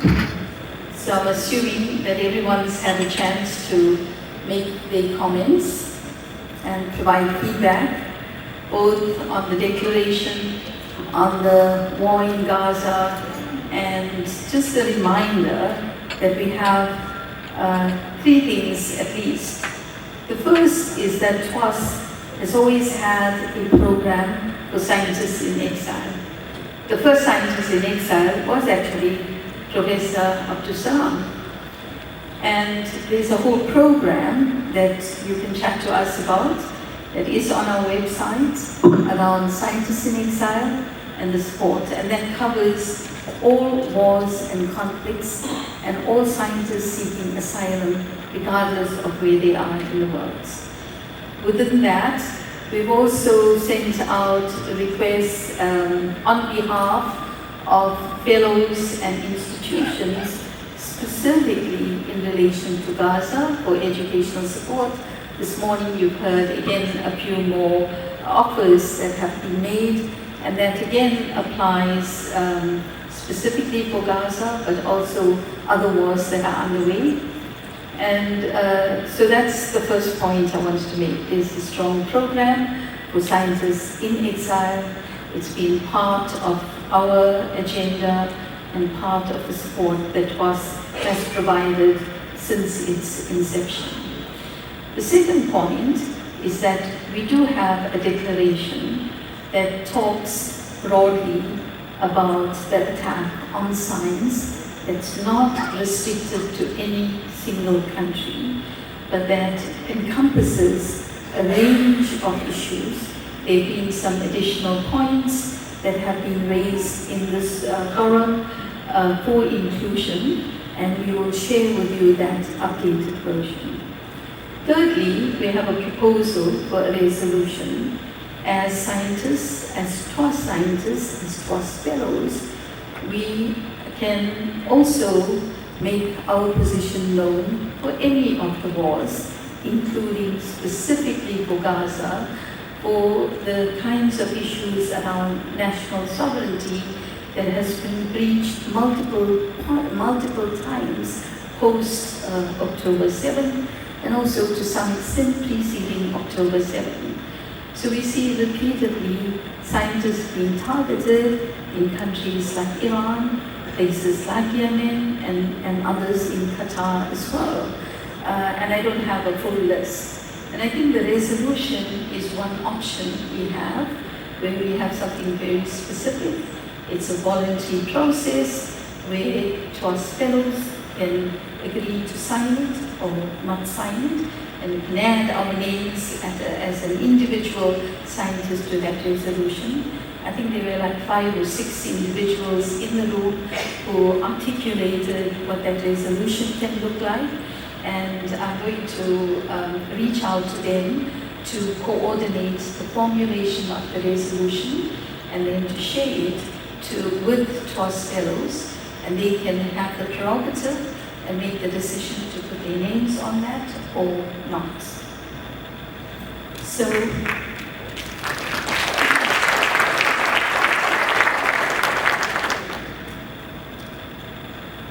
please stand up.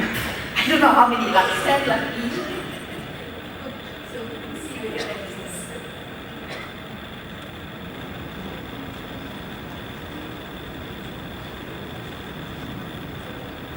Good morning, everyone. I'm Adesina Jaibun from Afghanistan. TWAS fellow in Brazil. TWAS postdoctoral fellow. So, as you know, since August 2021, so many scientists and professors are relocated from Afghanistan to other countries. What TWAS do for them? The main problem for them is that they do not understand other language or English. They are professors in the country based on their own language.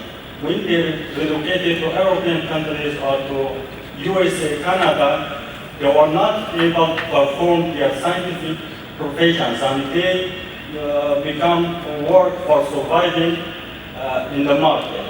It's one issue. The second is that as I am biotechnologist, we doesn't have a single biotechnological laboratory all over the country.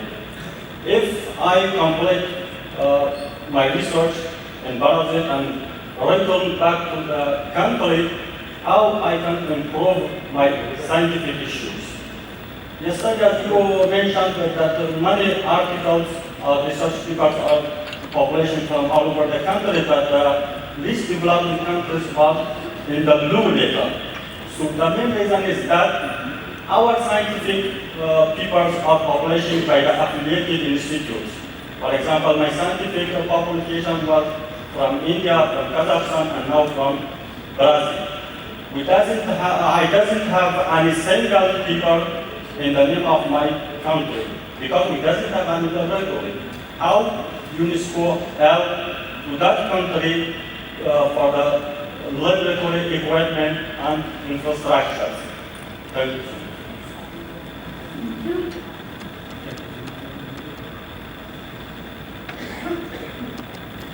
Okay, I think that we've just gone over the time allocated for this general meeting. I want to move us to closure. I want to thank all of you for being here for this general meeting, for your active participation. I'm underscoring key resolutions and decisions that we made in terms of revision of TWAS statutes, in terms of the TWAS strategic plan, and also the adoption of the Rio Declaration, a final version that will be circulated. The resolution still to be drafted and shared, and wish you well in the rest of our deliberations in the next session coming up, and for the next several days. There is lots more to discuss, and this is just the beginning for this particular session of our gathering. Thank you very much. Good morning. So today we are going to have our subject. It's called Responsible AI for and from the global south. How to mitigate further inequalities and ethical issues in science. So I'm here, my name is Yu Xi from Chinese Academy of Science. So I've been working in big data for 40 years. Remember, big data is not new. Okay? When I was in USA, the major is called data analysis. In 1980s, so we call the data mining. 1990s, we call the data warehousing. Then finally, we get into BI and BA, it's called business intelligence and business analytics. So year 2013, we all call big data. Okay, it's not new. So I have our co-chair right here. Yes, I'm Professor Bolanle Ochoko from Federal University of Technology, Akure, Nigeria. I've also been working with artificial intelligence, data analytics, solving problems related to achieving SDGs. Thank you. Okay, now let me report to you so what we can do. So we're supposed to have 105 minutes for this full session. So it's divided by 3 parts. Part 1, so we are going to use 2 minutes to introduce 4 our panelists right here. They are sitting on the front.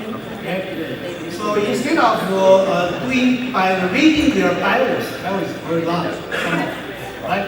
So today we are going to use something for AI to do it. So I'm going to use my cell phone, very easy. So what I did is I just look at the TikTok, okay, for all those 4 people. But however, we will play like this. I'm going to introduce the first 2 through the cell phone about the background, okay. Then she's going to introduce a lot 2, number 3, number 4, by the words, okay. We will put human and robot together, so you will see that. Now let's see.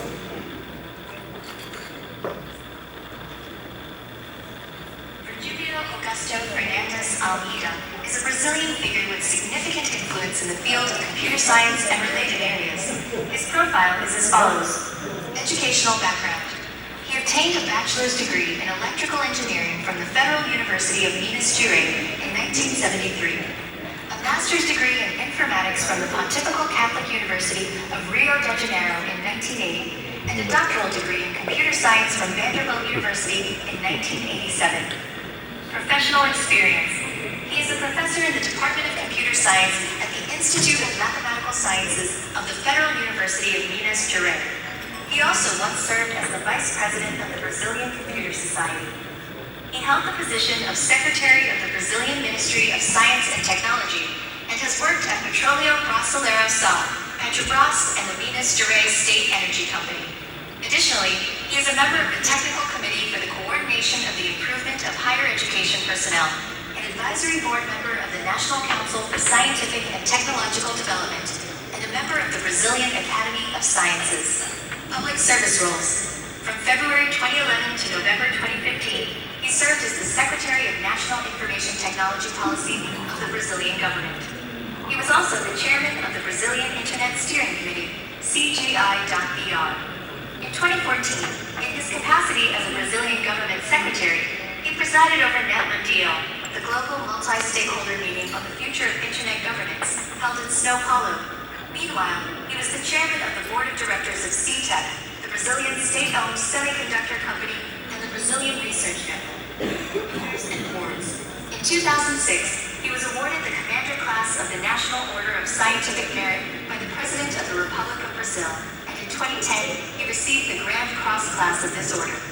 In 2012, he was conferred the Medal of Honor for Descent by the government of Minas Gerais, and in 2018, he obtained the Grand Medal of this honor. In 2014, he won the Scientific Merit Award from the Brazilian Computer Society. Okay, so welcome Professor Amida. Would you start? Yeah, welcome. So, how do you think? You think the AI is doing a good job? Right? Yeah, okay, second person. Let's get it. By the way, I want to let you know, the guy who is in charge of, large language model and the TikTok was a friend of mine, was my student who graduated from me, year 2016. Okay? So now let's see a second person. Shalitsi Marwala is a prominent South African scholar and administrator, currently serving as the rector of the United Nations University UNU and Under-Secretary General of the United Nations. His profile is as follows. Educational background.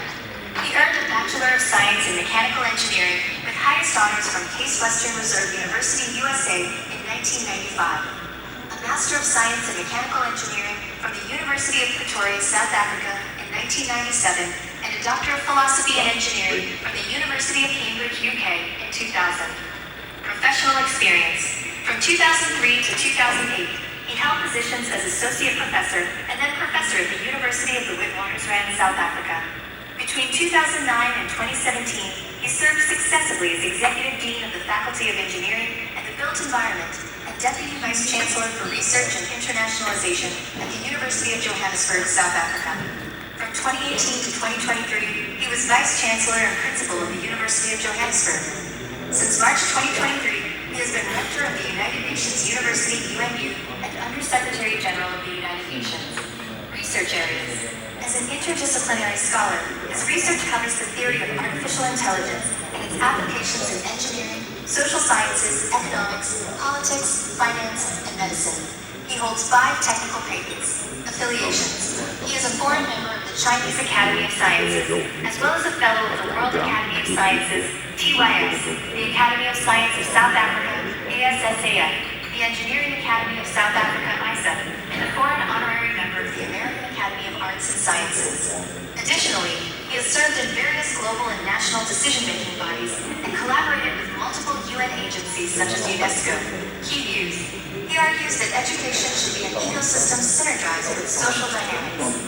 Technologies like artificial intelligence should serve as auxiliary tools to strengthen rather than replace humanistic values. While leveraging them to drive teaching, innovation, and global connectivity, it is essential to establish ethical frameworks to safeguard cultural diversity and the digital rights of vulnerable groups. Okay, welcome Professor Marwala. Please come. Yeah, at least now you can compare AI with human being, right? So for next two, introduce our panelists, they are going to use the human. Yeah, please. I want to introduce the third panelist in the person of Professor Sonny Muki. Professor Muki, also a TWAS Fellow, is the Raja Ramana Chair Professor of Physics at the Indian Institute of Science, Education and Research, Pune. An eminent theoretical physicist, he has been deeply engaged with science policy and ethics, particularly in context of inequality in knowledge systems. Today we will consider how the Global South can adopt and govern AI while overcoming historical inequalities in science and technology, and how regions can play a more active role in international organizations shaping AI ethics. Can we give a round of applause to Professor? Professor Rahina Ibrahim is the fourth Annelies she's a TWAS fellow from University Putra, Malaysia. She's a respected scholar and innovator whose research spans design science, knowledge systems, and intellectual property. Her work highlights the importance of respecting indigenous knowledge and aligning technology with human-centered values. With her, we will ask how the Global South can protect data sovereignty and ownership while still driving scientific progress, and how we can nurture early career researchers to take responsibility for AI ethics.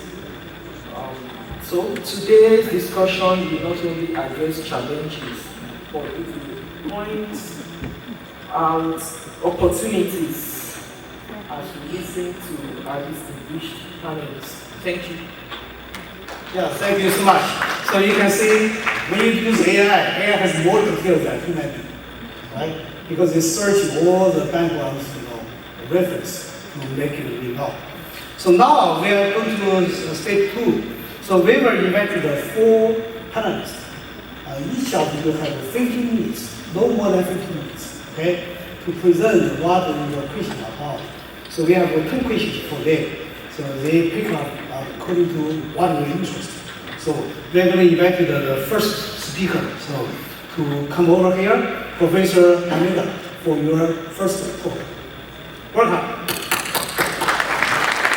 Okay, first let me say good morning to everyone, and I'd like to thank the Brazilian Academy of Science and the TWAS for this invitation to be here. It's an honor. And I'm going to talk about this idea of a responsible AI from a perspective from the Global South. I'm going to start quoting one scientist, but not a computer scientist or a scientist from mathematics or engineer.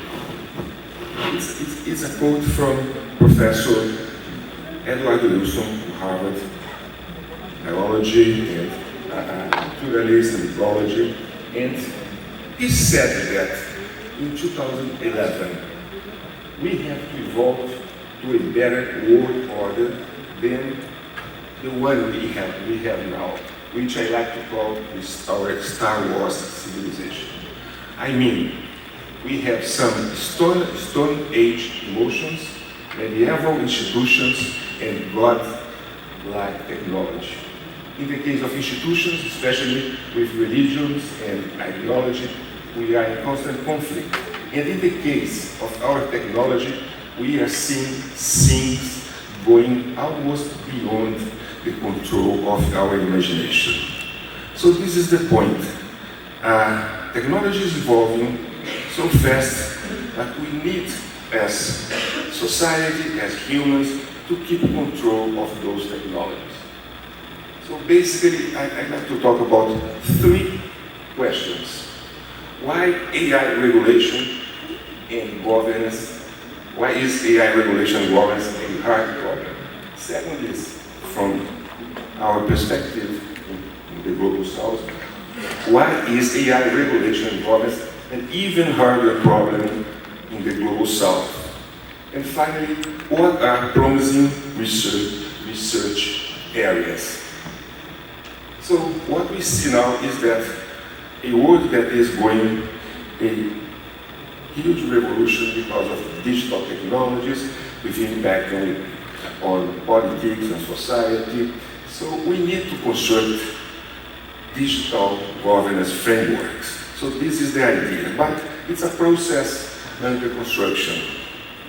So let's see why these things are so important. I'm going to talk about algorithmic systems. Actually, AI systems are algorithmic systems that have already shaped economy, politics, geopolitical power, culture, and communities. 3 points that I'd like to emphasize. All systems are algorithmic systems made of multiple algorithms, models, data, applications, hardware, roles, people, and networks. In algorithmic systems, that's an important characteristic. They are social technical systems where technology and social actors are deeply intertwined. So examples that we see every day. Uber, dynamic price, Waze, route optimization, recommendation algorithms for Instagram, TikTok, YouTube, streaming platforms and the cultural industry, YouTube, Netflix, Spotify, social welfare, eligibility, and algorithms of war, the use of AI in armed conflicts. So all of those systems that have hundreds of millions of users, they need to be controlled. They need to be governed. So let's see, what can we do? The problem is that these systems are very complex. Part of the problem of the governance challenges is that at the micro level, these use or the impact are subtle and widely dispersed. An algorithmically amplified piece of political content is not acutely harmful to an individual, but it's only at the macro societal level that the scope and consequences of these local interactions come into view. So all over the world, we can observe the impact of those algorithms in the political process and conflicts, and also they are very useful for the population, for us, with some efficient services. But let's take a look a little bit. What are the challenges to govern these AI systems? The first one is a basic gap. Technology evolves fast, and policy and government actions lag behind. Uncertainty. We don't know what are the impacts of AI. A good example is in 2013 in Brazil we had almost 10 million Facebook users. And it would be very easy to regulate Facebook at that time, 2013. But nobody could imagine that they would have a strong impact on the elections in 2018, 2022.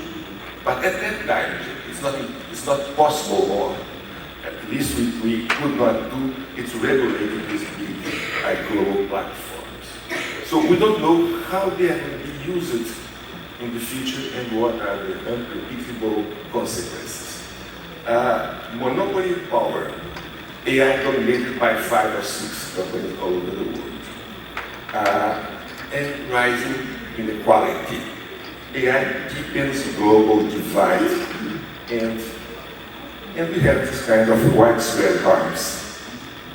While AI offers benefits, it may worsen issues like mental health, or we have seen the impact of those platforms on children, and societal trust erosion. We don't know if something is true or not, and political polarization. And when we move to the global south, this is even harder. We have a limited digital infrastructures and tech readiness, weak institutions and regulatory capacity. Sovereign countries may control their territories, but large technology platforms control the digital territories. And that's something that we saw several times in Brazil and in other countries. Decisions from government, from the judicial system are not sometimes implemented by the platforms. We have also tensions between foreign investment and local policy goals, and we have in many countries a shortage of skilled and STEM professionals. And in the case of our countries in the global south, governance is challenged by the deep social and economic inequalities. So there are some risks that are associated with AI in the global south. Developing nations must avoid solely relying on AI solutions from abroad. Relying entirely on other countries and major corporations can endanger national security, sovereignty, and competitiveness of domestic companies, both at home and abroad. And finally, without adequate technical expertise in AI, this reliance on major corporations and leading technologies will persist and deepen. So that's the future. So what can we do? So these are three questions that the chairman and the chairwoman presented as important questions to talk. So I'm going to provide some analysis on these three questions. So what is responsible AI? Responsible and ethical AI refers to the development and implementation of AI systems that adhere to principles of fairness, accountability, transparency, and inclusion. So in order to minimize risks such as bias, negative consequences, and try to maximize benefits. So all of those things are very important. But the question is, how can we enforce that? How can we, governments and society, make these characteristics part of the governance process? So responsible AI is key for science, that's what we are doing here, innovation and inclusive development in the global south. So harnessing AI to advance SDG, we observe that recognizing AI's broad potential for sustainable development goals, although there is a slow progress in the use of AI for SDGs. Advocates for expanding AI's scope include views from different areas of science. So that's a topic that has been mentioned several times yesterday, the need of multidisciplinarity. And finally, we need AI to address the environmental impact of AI, significant electricity and water consumption, especially by data centers. So what are the best ways to have this kind of structure of responsible AI? The first one is apply multidisciplinary perspective to guide ethical AI deployment. Invest in AI research and development that prioritize ethical, equitable, and socially beneficial outcomes. Expand computer science roles to ensure responsible design and management of social technical systems. And finally, strengthen digital governance to ensure accountable and transparent AI systems. And why is multidisciplinary important, so important? Because the impact, AI has impact on different areas of knowledge, on different parts of society. So we have ethical impact when there are some biases. We have social impacts, for instance, political impacts, and we have economic impact and also impact on work and on jobs. So knowledge disciplines should be the foundation of informing of the use of AI. So we need the combination of AI knowledge with knowledge from social science, from natural science. The role of humanities as specialists in the creation of meaning. I would say that I'm a computer science. I hope that they don't be mad with me, but computer science do not have the training and the knowledge to evaluate the social impact on those systems. We need the collaboration of scientists from different areas. And new heuristics inspired by theoretical aspects of social science, math and physics in interpret this complex system. And computing can also help a lot. Computing can, because we are talking about very complex systems with billions and billions of components connected with different forms of network. So we need computing to act as a diagnostic, to show what is going on. We need computing as a detector of social issues, because those platforms and the algorithmic systems are very opaque. but we have a lot of impact on society, on individuals, and we need computing as auditing to know what is going on. So the idea of digital governance is the practice of setting and enforcing policies, procedures, and standards for the responsible development, use, and management of digital technologies. So, some key initiatives that can be developed in the global south.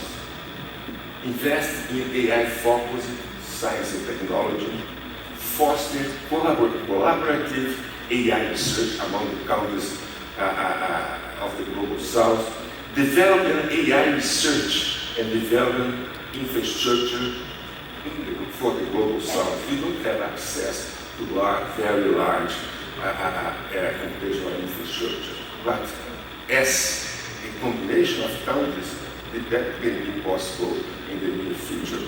We have to build a skilled workforce for AI. The other initiative is very important. Promote AI alignment with national values, cultures, and languages. We are from different countries that have many different languages, different culture, and we use just one technology to interact with society, to influence humans. Implement AI governance to balance innovation and risk. Governance does not impair innovation. If you think of the air industry, we have a lot of regulations for the airline companies, for the production of aircrafts, and they innovate. We need this kind of regulation. And we need to strengthen national AI governance through public policies. Each country in the global south should do that, but we have to promote global AI governance through shared principles and institutions.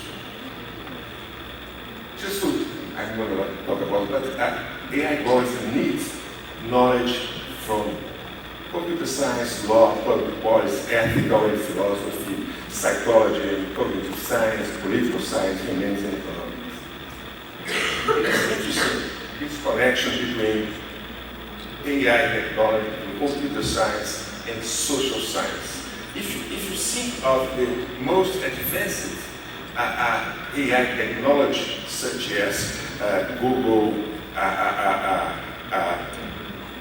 DeepSeek, or Google Perplexity, or Google Gemini, or ChatGPT, they are all about things that come from humans. They are trained with a very huge database of tokens, words that are collected from humans. So we need social science and humans to understand these huge data sets that train those models. So to govern algorithms and ensure they serve society safely and beneficially, researchers must study collective human and algorithm behavior.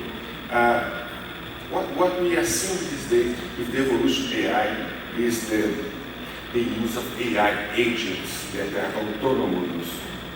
They will work in companies, in governments.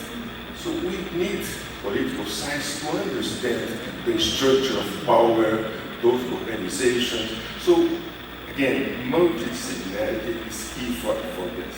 And AI research and development in the global south should support the public interest, because the challenge that we have as countries, low educational level, huge inequalities, language barriers, poor public services. Actually, there are a lot of exceptions to those, but in general we see this problem. Impact of automation, potential for AI to be labor saving, which is not good for us, and unskilled labor. So what my point here is just to finish this. We need to do research in the global south to understand what are the impacts and what will be the future impact of those very powerful technologies. So So studying collective human behavior across disciplines is difficult but essential, especially as technology increasingly shapes how societies function. Algorithm systems, let me give you one example. We have one student of mine is using to understand the power, the AI power of persuasion. That because most of the information flows, they come from LLMs to search engines, and so we need to understand this process. Let's take this case of climate change because of the conference in Brazil. And what we did was characterize persuasion patterns in climate sports in Brazilian Portuguese YouTube videos. This group of students, one from Korea and the other one is my student, and they analyzed almost 300,000 videos in Portuguese based related to climate change. And what they saw was the following. 3 strategies consistently lead to lower engagement of the users. The 3 strategies are logical appeal, statistical evidence, and authority. 3 strategies consistently lead to higher engagement. Reciprocity, when you answer and interact, moral and emotional appeal. We have, but most of the videos are classified with local appeal and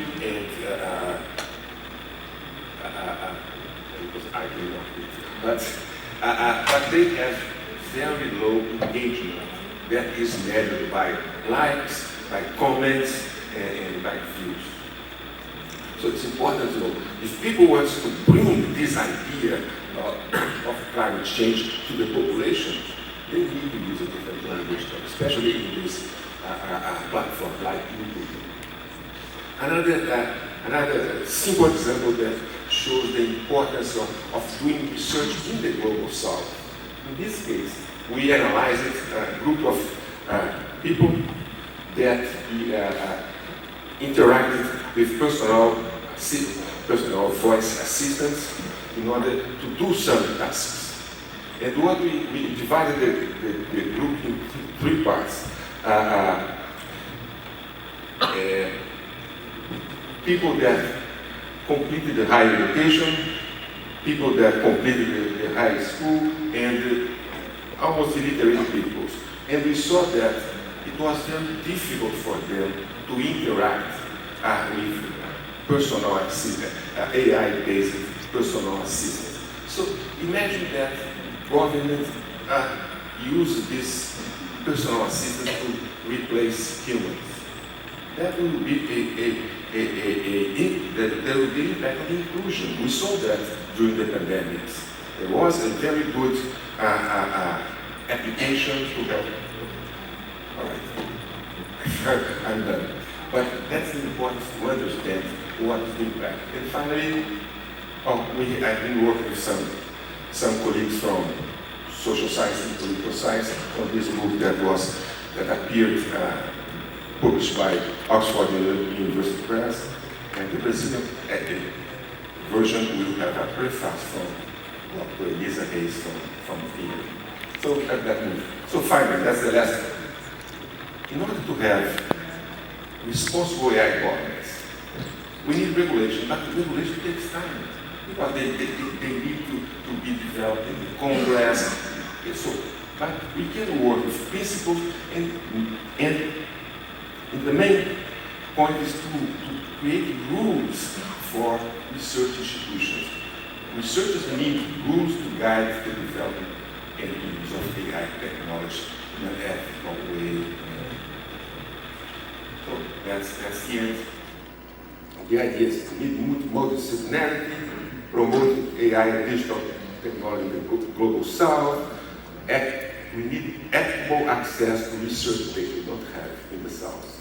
Study our institutions and how they shape governance and access to the impact of AI technology. Thank you.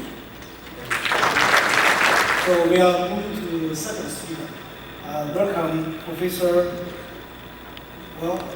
Mawala, please.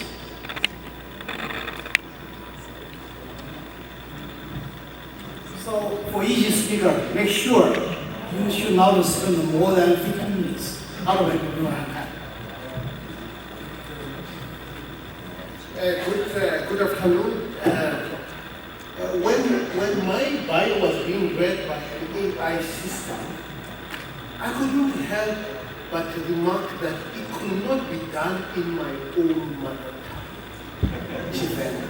And there is a simple reason for that. The reason for that is because in the digital, in the language models, you have high resourced languages, Chinese, English, and you have low resource languages, such as my language. Just if I were to use Wikipedia, for example, there are almost 16 million entries of Wikipedia in English, and there are less than 200 in my language.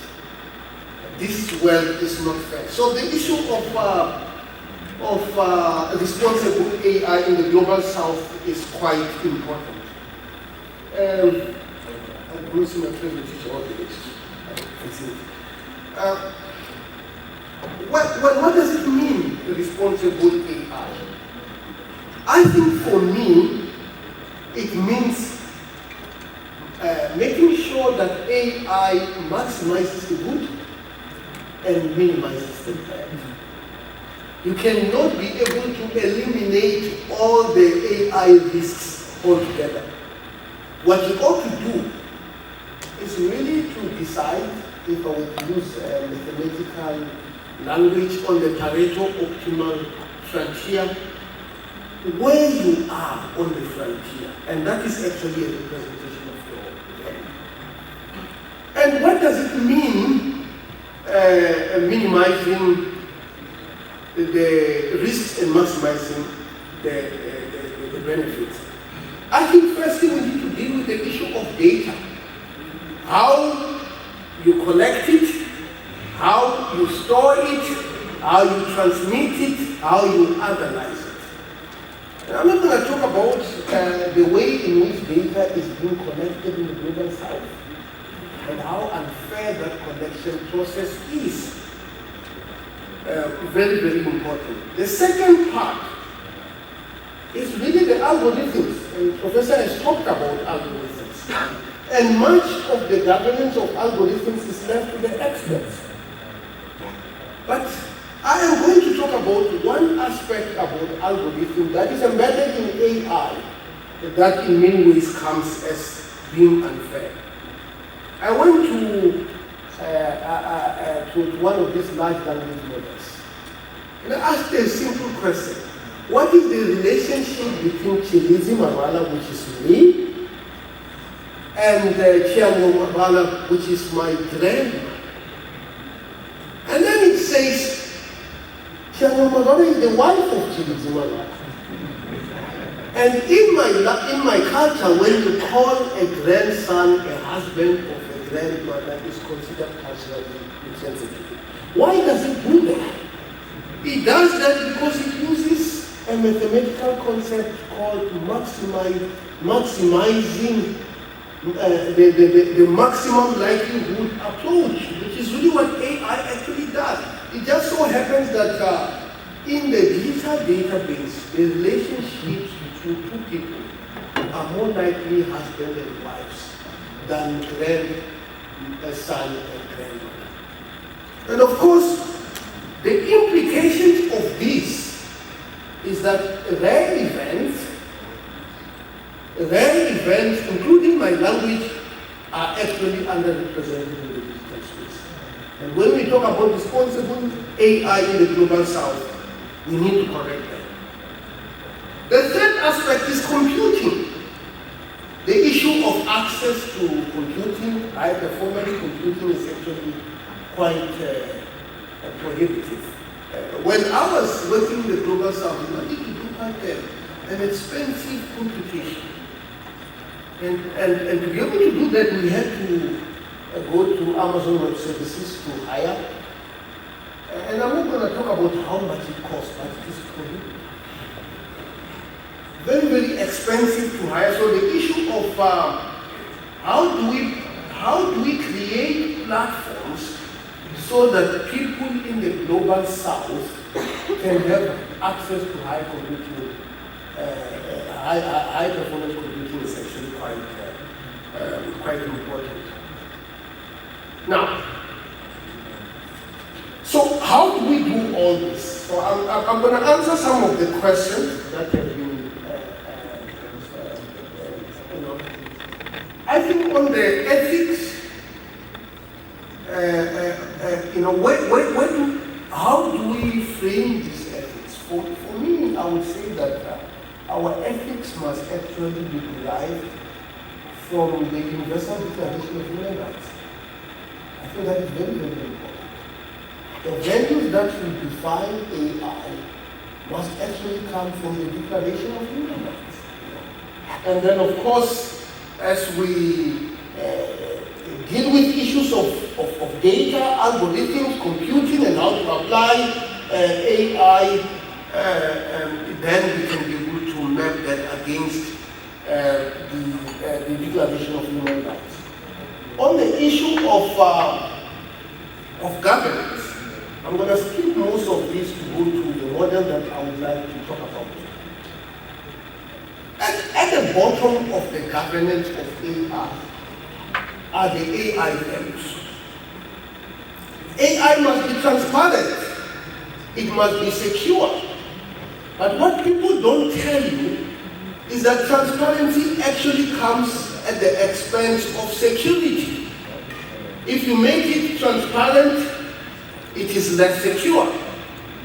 And how much transparency do you want to sacrifice for security actually becomes a value problem. I think this is actually quite an important issue. Another value that is actually quite important is the concept of truth. AI must be truthful. But when you go to the lab, and the professor can tell you that, when you go to an AI class, nobody talks about the truth. They talk about accuracy. And accuracy is actually not truth. Something can actually be quite accurate and be untrue. If I were to go back to that question that I asked about my grandmother, and it says that Chirizimawara is the husband of Chirizimawara. The only word that was untrue was husband. It was supposed to say grandmother. And if you calculate the accuracy of that statement, it's over 80%, but it's not true. And the reason for that is because the whole AI paradigm is done in the continuous space, if I were to use the mathematical language, whereas truth is actually discrete. And translating things in the continuous space into, which are in the accuracy space, to the truth space, actually you lose quite a lot of things. And especially when we are dealing with rare events, and therefore that aspect must actually be governed. So the issue of AI values is very important. The second issue that we need to worry about is human behavior. Whether it is organizational behavior, the companies that are making these tools must actually be guided by good values. And I'm not going to get into the complexity of behavioral psychology.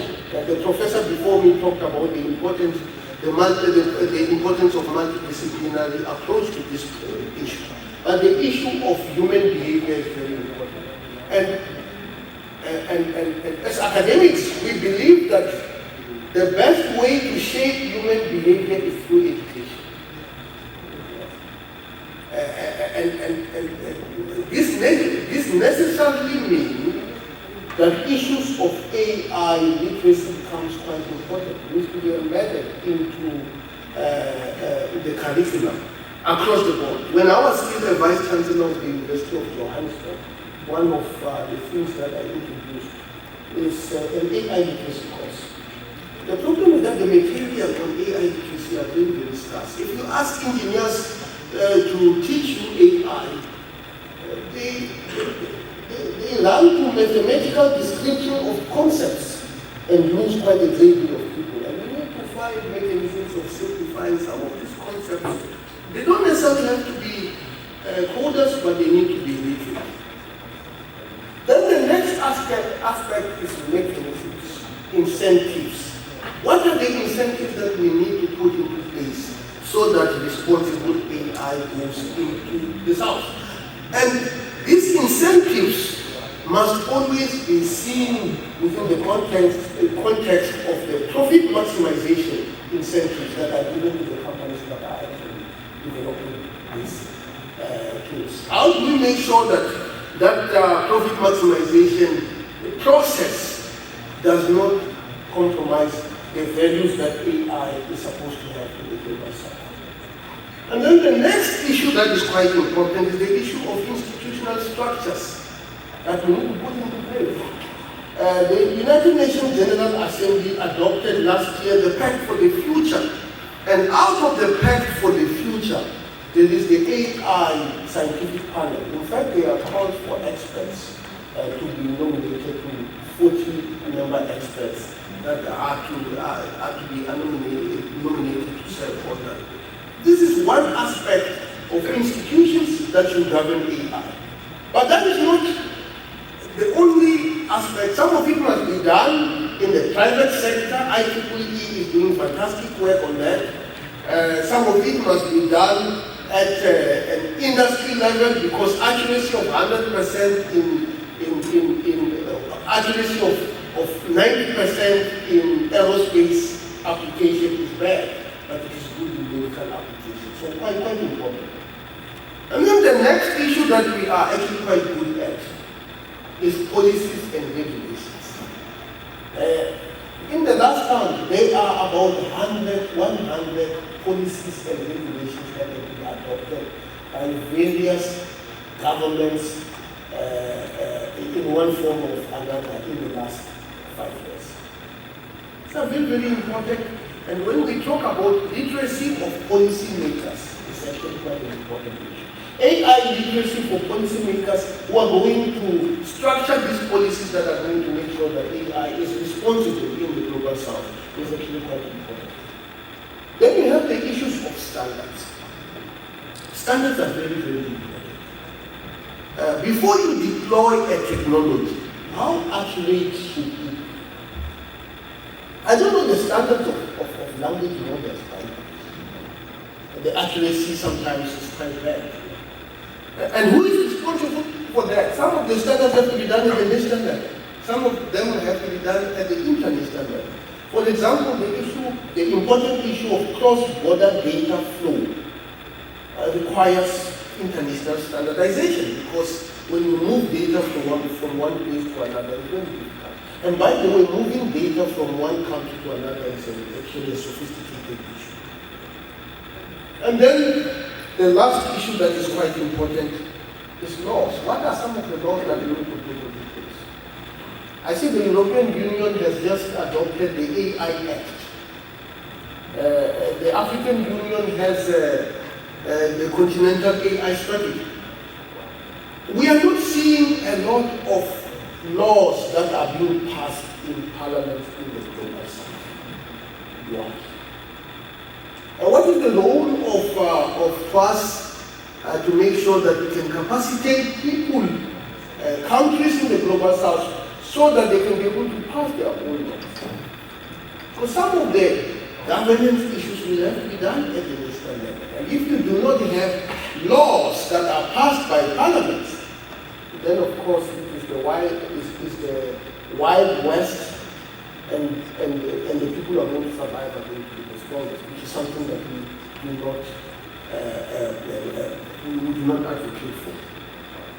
So I guess I'm not offering you any solutions. All I'm saying is that this is a difficult issue. It requires all of us. It's multidisciplinary in nature. It requires understanding of the algorithmic part of it. It requires us to understand the concept of data. It requires us to understand how computing actually works. And ultimately, we will need to make sure that all these are sustainable in the long run. The energy utilization of semiconductors that are used in computing are very, very, very hectic, and I do not see a great deal of research that is directed in finding energy and water efficient use of computing.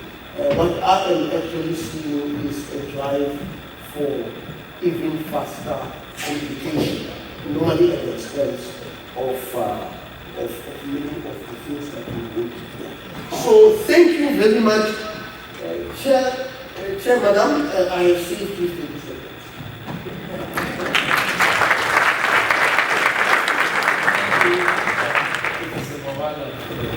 Very insightful talk. We now invite Professor Sonny Mukhi. एक भारतीय सैद्धांतिक भौतिक विज्ञानी है जो उच्च ऊर्जा भौतिकी और स्ट्रिंग थ्योरी के क्षेत्र में अपने योगदान के लिए प्रसिद्ध है. I just wanted to show you that because Shilizi said he couldn't get an introduction in his language. So I asked ChatGPT to introduce me in Hindi, and it did, but in an American accent, which I found very strange. Some of you found it strange. So I used that just to illustrate that we are actually in a Wild West era of AI, where it is doing great things, but it really doesn't know what it's doing. At least that's my impression.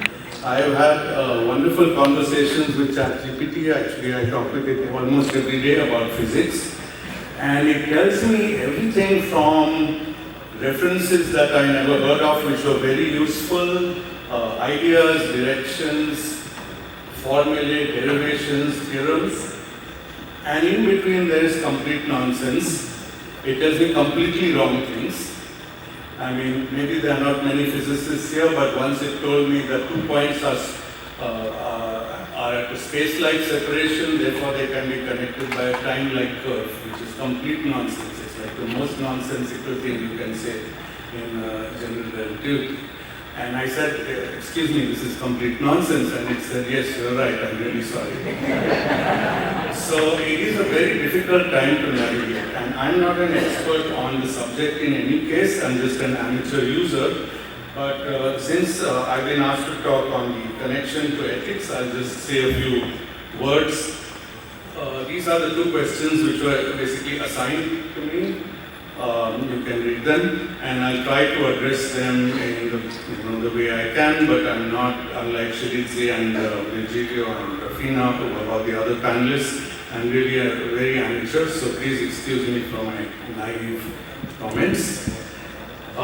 So this question, how can the Global South effectively adopt and govern AI? Actually, the previous speakers have already talked about it. And it's really about policy and governance, but I try to reinterpret it through ethics. And I glanced through these 3 documents that just now Shilizi mentioned the middle one, Continental Artificial Intelligence Strategy of the African Union. And they're very interesting, and roughly they all say the same things, and those things have been said, but I'll repeat some of them. So I would like to frame the question like this. Given the highly unequal state of the world, and also the highly unequal state of most countries, where we have extremes of rich and poor, and a huge gulf between citizens of the same country, how in this situation can the country harness AI to benefit the most vulnerable population? That is somehow, I feel, a primary ethics concern, because we who already have things, it is our responsibility as human beings to see that other people who do not have things get equal access.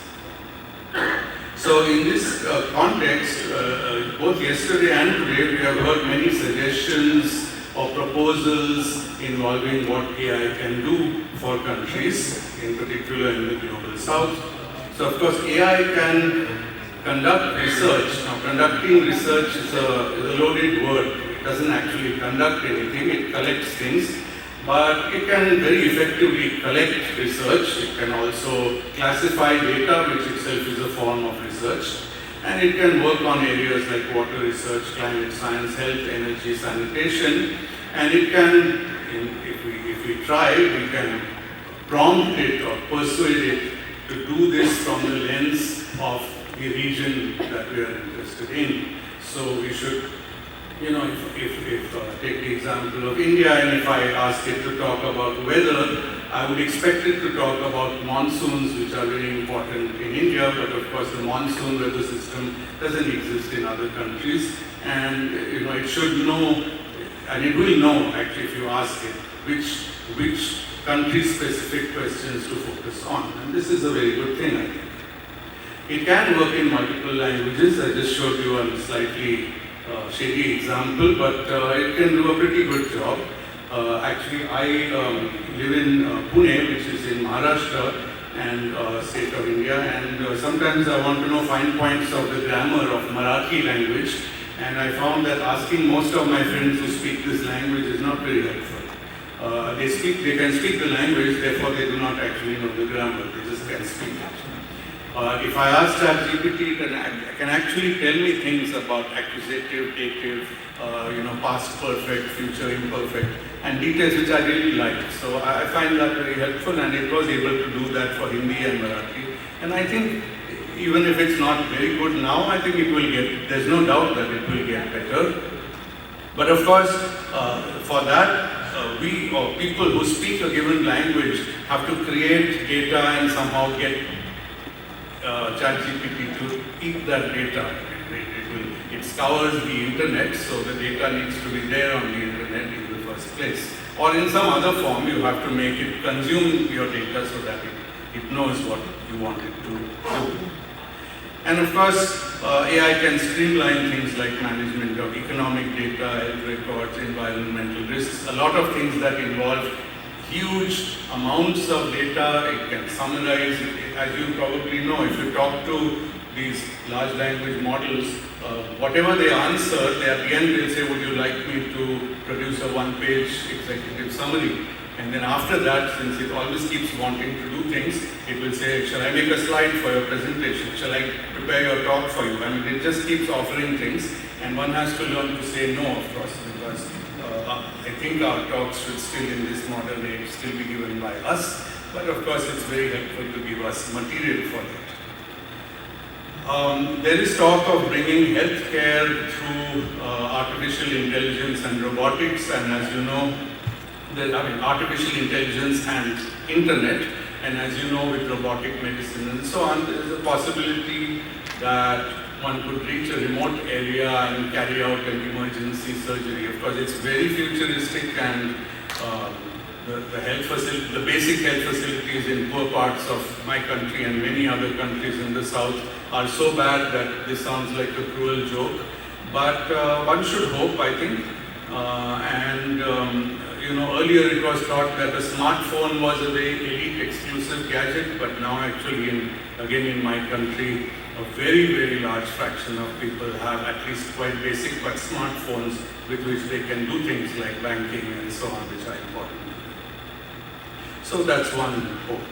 And one thing I found interesting was, for example, a sowing app for farmers, which make up a large fraction of, obviously, of the population in the global south, is when to plant their crops, how to diagnose infestations, what price they should expect for their crops, and various other things, weather predictions and so on. This can integrate it in a way, and so we saw discussion on how much time it takes illiterate people to deal with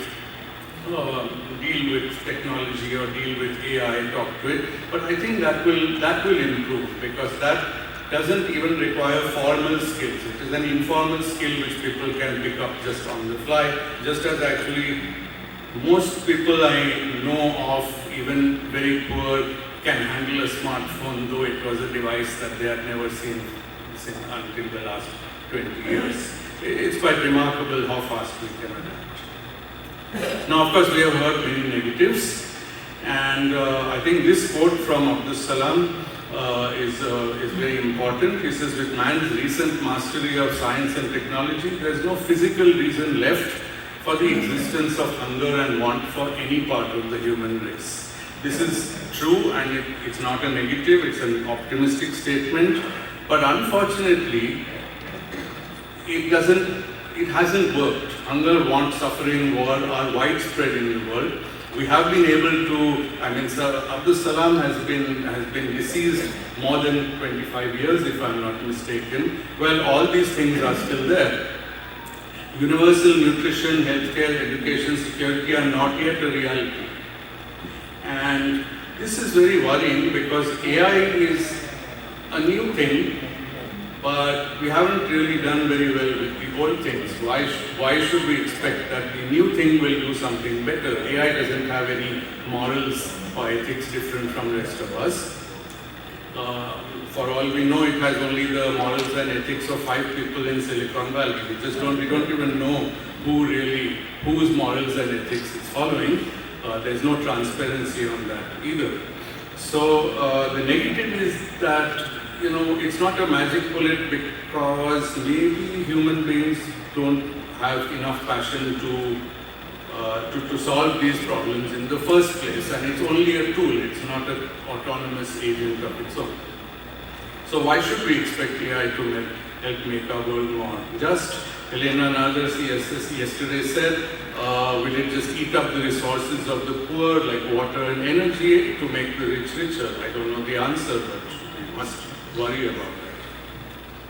Who will control it? Who will mold its opinions? Of course, it has no opinions, but in a way, those are also opinions.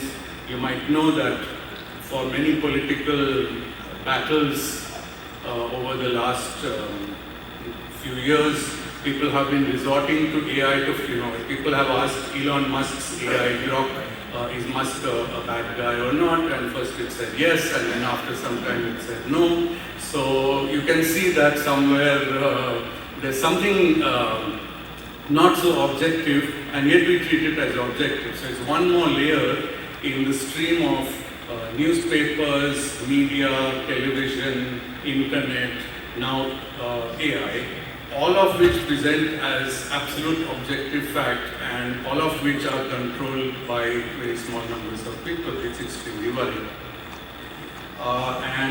Yesterday, Minister Luis Fernandez said, we must play the game to win it for our people. I like this phrase very much. But it's not clear that a government will play this game. The game he was referring to, I think, is the game of modern technology and AI. But it's not clear that countries where people which don't have strong enough democracy, where people will fight for their rights and fight for the game being won for them. If that's not there, it's not clear why leaders would be motivated to play the game in this way. I felt it nice to hear Brazil enunciate that this is the game that they want to play. I think it's very positive. Okay, so those are my random thoughts on the first question. On the second question, I think it's a little simpler. There's a large scientific community across the global south. This academy is one of the great places for us to get together, and it's very inspiring, as we all agree. And these are all sorts of international bodies with which we of this academy and everyone else in our countries has to engage in order to establish AI ethics on a global scale. TWAS actually can play a role, I feel. It can coordinate this by making databases of fellows using AI, obviously. And many of us are already connected to one or more of the bodies listed over here. It would be very nice if people talk of silos. It would be very nice if we can come out of those silos and know each other, who are all interested in the same goal. And then there can be committees or there can be groups which advocate, which write policy papers on specific ethical issues. Ethics is too big an issue to just have one AI ethics. There has to be AI ethics of A, B, C, D, E. Okay. Now all these organizations, United Nations after all, they're all international. I'm sure that our perspectives will be welcome. But the caliber of the work we do will be very important. It's not enough to put up something with a lot of charts and arrows, which is very fashionable these days. I think we have to write a lot of text. Actually, if I may just say something a little personal, I went through this document of the African Union on AI, and I thought it has a very high proportion of text and a low proportion of arrows and diagrams, and I was very proud of. I felt very happy that they could produce a document which has substance over AI-generated figures. I thought that was very nice. Okay, so we must communicate the needs and rights of our citizens in these international bodies, and then, as I said, harness the intellectual capabilities in our region to contribute to this process. Now, one of the key questions in AI ethics concerns the meaning of ethics itself, because there is no objective or universal ethical code, and actually what is considered right and wrong is very culture dependent. And this will come up in the ethics session day after tomorrow. So if different cultures believe that different things are ethical, what is AI going to reflect? What will ChatGPT tell me? Will it tell me the view from, I don't know, France or Germany or from Iran or from China or India? Time is up, and I'm also done. Last comment actually, Professor Mario Fresta from Angola yesterday made a nice comment that philosophy is going to be important. And I think this is exactly the place where philosophy is important, because ethics stems from how we want the world to be, but people do not agree on how we want the world to be, and a philosophical discussion on that, I think, is something important, and maybe even COS can sponsor such a discussion. So I think I've reached the end. Thank you very much. Professor, thank you. Thank you. We want to listen to Professor Rahina Ibrahim.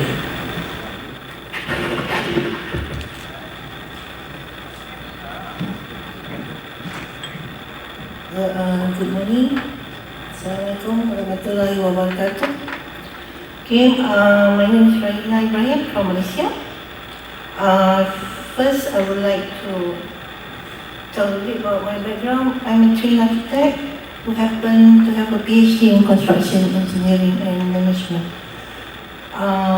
Plus 25 years more in NGO experience. So what you're going to see is a mix of my experience there, including how we can move forward to help people in need. So rather than compared to my three other colleagues earlier, I'd like to share with you a recently completed project so that you can understand, and as I go through my narrative, you will ponder and listen which data should we keep, which data should we protect, who owns the data, okay, and lastly, how can we plan our future for us to move forward and for the betterment of the planet. Okay. This place is called Orai. Okay. It's a project which is completed under the fund by Malaysian UN SDG Trust Fund, led by UN Environmental Program and UN Habitat, with a local partner Asian Caring Team at Malaysia, with two universities, University Putra Malaysia, where I'm from, also University of Malaysia Sarawak, with one Department of Sewerage from Sabah, where this project takes place. Okay. So, map as long so that you can know where we are. So this place is in Sabah. Around this area, actually there are 25,000 islands. Okay, population about 688 million, right? And they have a serious problem because more than 490 million people are still practicing open defecation. So when we go there, you can search all around the internet, but when we actually go there, this is what we saw In my case, it was an accident. I just happened to go to a friend's wedding somewhere on the floating village, and I saw this myself. Before this, I thought, wow, it's so nice on the TV, on the news, on the website. Okay. There are homes on the water. Of course, no road access. So survival by the household is by the natural resources. Okay. So if you look at this house, okay, it's very informal settlement planning. And the only safety measure is the timber structure has to be on the coastal shelf. Otherwise it goes deep into the water. Okay? So there are more than, majority of them are B40. B40 in Malaysia is the lowest of the lowest poor. And mostly because it's a coastal settlement, of course it's a fishing is the main livelihood. Not that the government did not help, but it has geographical problem, meaning that twice a day, the water will rise at 1.5 meter every day, twice. Okay? And this caused the piping system below the house to be destroyed after 3 months. And after that, you need another replacement, which is the same cost as the initial cost. So after a while, people don't bother anymore. Okay?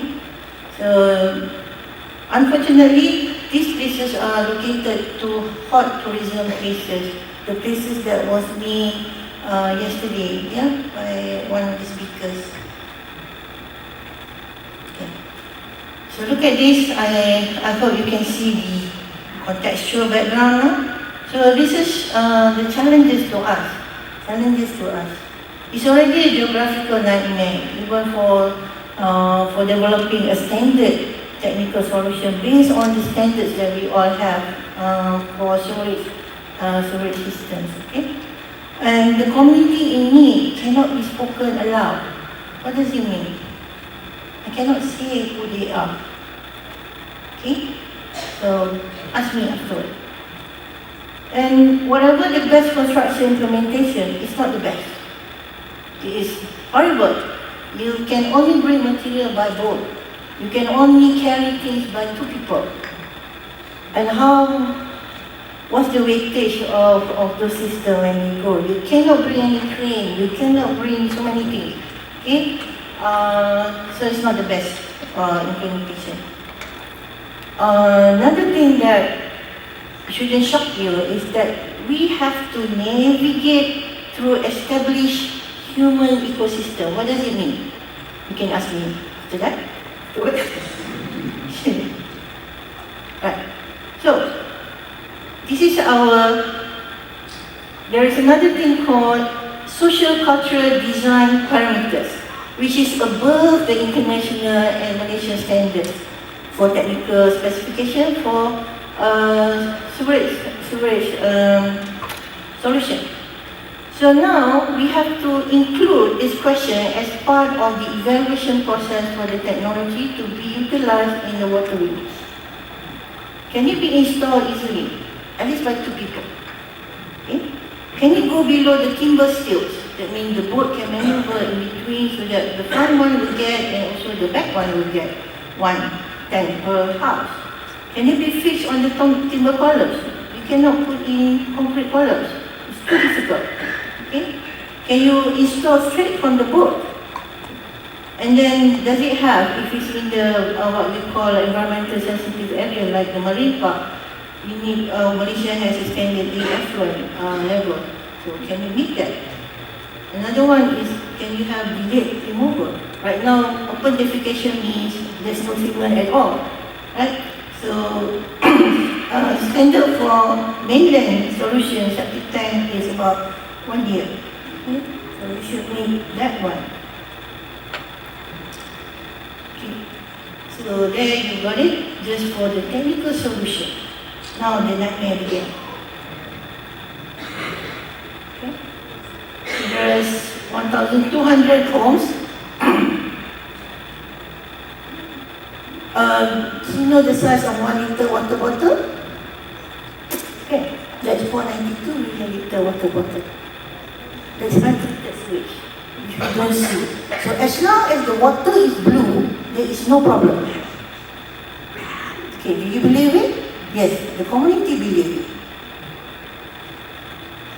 But if you see what happens to the coral, it's bleaching right now, it will affect the fishing, it will affect the fishing in other places where the Southeast Asia is. Okay? And the reason, and it's part of this tropical belt, that's 27% of world population has no sanitation connection. So you multiply that with how many billion of people in the world. Okay? So, straightforward to Sabah, per se. It is a risk for Malaysia actually, because there's 2 billion ecotourism ticket on it, $500 million for fishing, and also 300 million for civil industry. It's a lot of money just because of unconnected sanitation. Okay. So this is what the project has been done. It's a pilot project. The technology was selected by Finep to provide 6 million toilets at the school for 330 stateless children and 4 teachers. The 4-room homestay, for that the revenue can sustain the maintenance of the tank and supply of new tanks gradually. Build a fish trading platform for fair trade for improving income for parents of the stateless children. Okay. So, I said just now, ethics, I said just now, we need to have a theory of change. So because of this project, we developed for United Nations a theory, we call it the Low-Urai theory of change, where the box in the picture in the box, it is beyond circularity of the material. If you talk about circularity in sewerage life cycle, it's about recycling or upcycling the sewerage into some monetary return. It is not possible, it's too expensive, too widespread, there is no central piping system, forget about it. Okay, this is our conclusion. So what we did was, we need to empower the local people by giving them, empowering them to create their own or generate their own income so that they can purchase more tanks and also to sustain the tanks.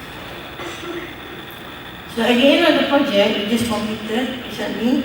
So we only managed to complete 10 tanks, which only can stock 4.1 million. Not much per year, but still 4.1 million. I don't know if this room will be filled up or not. Untreated sewage right into the ocean.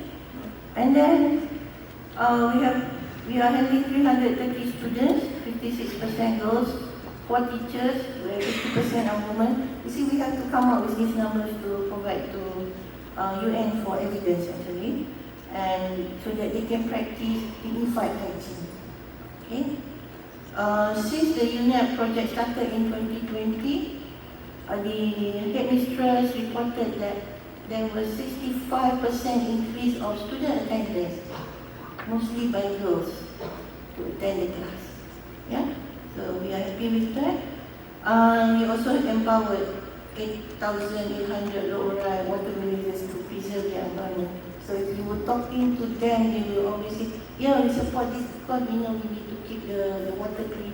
So that's a very powerful project impact to enable the people so that they can participate in a real project, and we are proud to be part of it. Okay. Next. We created 2 enterprises with 5 jobs, 50% of them are female. We used 3 nation-owned technologies, all of them from Malaysia.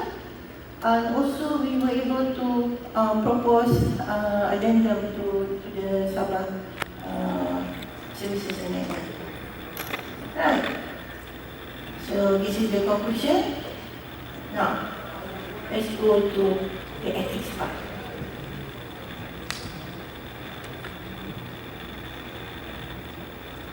Because of this project, and we were able to use the outcome and the process for the Ministry of Higher Education Malaysia, when we were asked to develop a research impact assessment method, which we developed. So there were 3 things. One is the establishment of theory of change. Okay, this is UN requirement. Number 2 is to include the technology readiness level.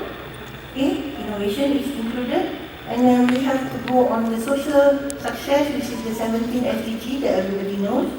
Okay, and lastly, we have to meet the MANHÄ requirement for R&D. Okay. So what we did was we adapted from Malta, Stanford. We adapted the 6 values: value to society, 6 dimensions: value to society, efficacy of the solution, impact magnitude, scalability, mission alignment, ESG, to evaluate the system. And we have tested it through roadshows by Malaysia University, and it can be utilized across multiple research fields. Okay. But actually, this is what happened to the project. It goes circularity, okay? It's continuous research impact, but at a milestone where only the researcher or the startup company that follows up will do that. And this is the system that was developed to follow the 6 dimensions and come up with a scoring system, high impact, impactful, and also less impact.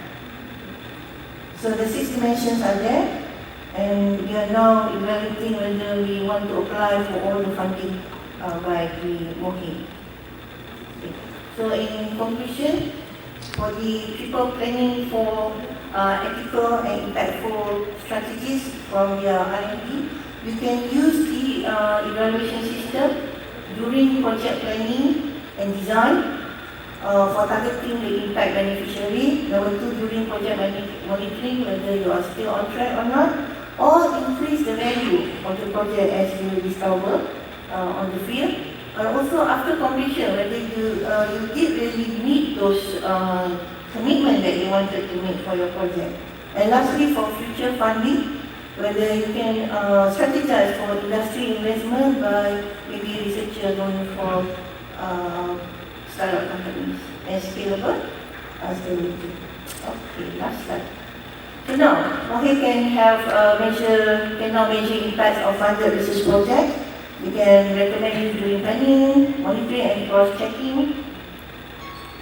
Okay. 30 seconds. Yeah, I think I repeated what my 3 colleagues have been saying.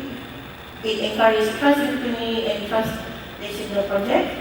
And then now we tested around engineering, design, medical education, computer science, and arts. And this result can support narrative reporting on research impacts, not required on any research reporting on impact. Also, what I love about this procedure that we did with the project is that the local researchers can establish our own local theory of change that can be used for developing local contextual AI algorithms. So for that, thank you.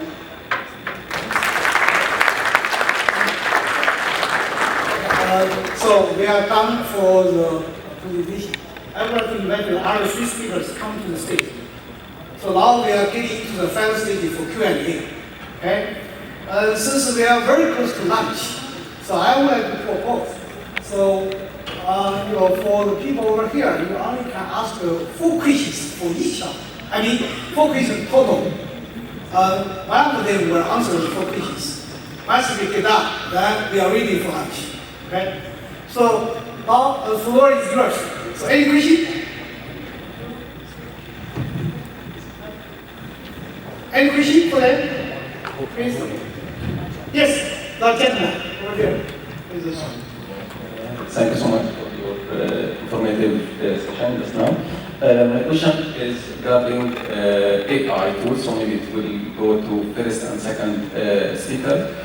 So as academic, or as an academician, since there is no clear policy in the universities to control how to use AI, particularly in academic activity like student assignments, student quizzes.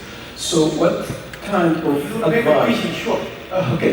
Okay, so how we can use the AI effectively and to help students to do their assignment and some other academic educational activity without violating the academic integrity.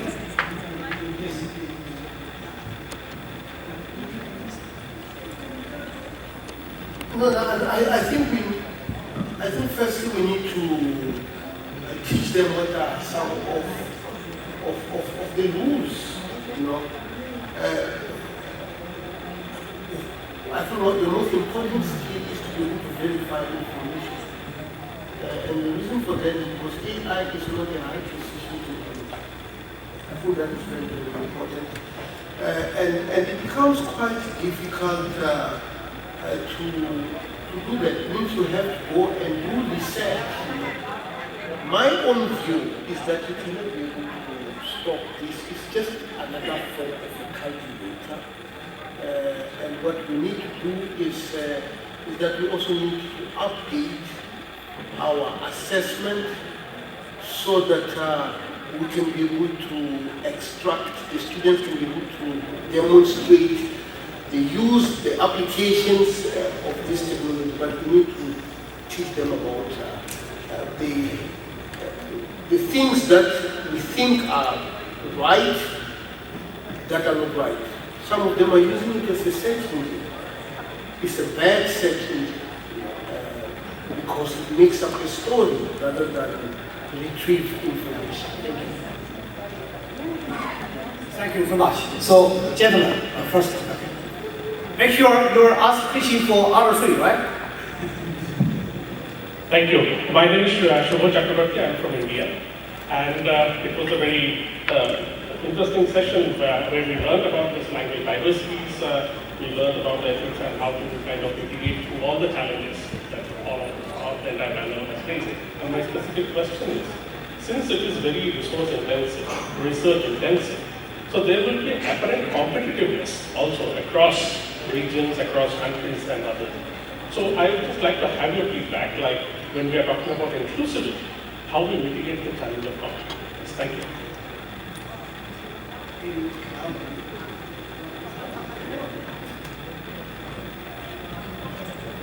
So could you repeat the last part of your question?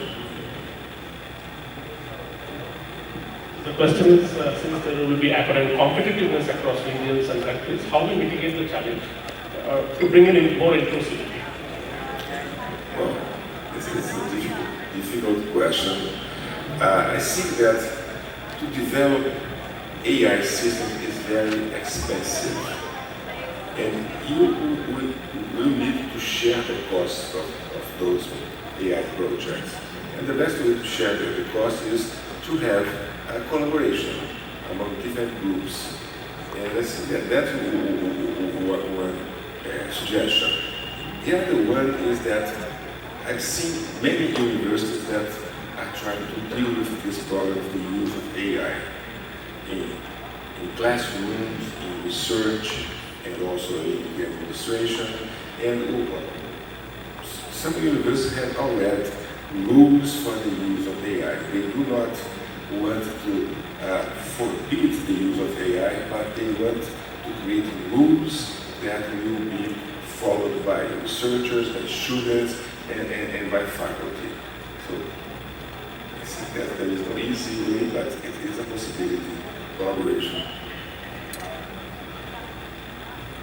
Thank you. So I call the third question. Yeah, please. Make sure you have a short question, okay? Thank you very much. Please, the question can go to any of them. We've been discussing the advantage, how to produce, how to manage and manufacture it, how to use it in classroom, but we have not thought about the disadvantages. Because from literature now, I can see that many scientists are worried. One of them asked some question: who will mold its opinion? Who will control it? Because just like our phone and whatever we are some countries are putting off the class. Now we have not thought about that because it is very dangerous. Thank you.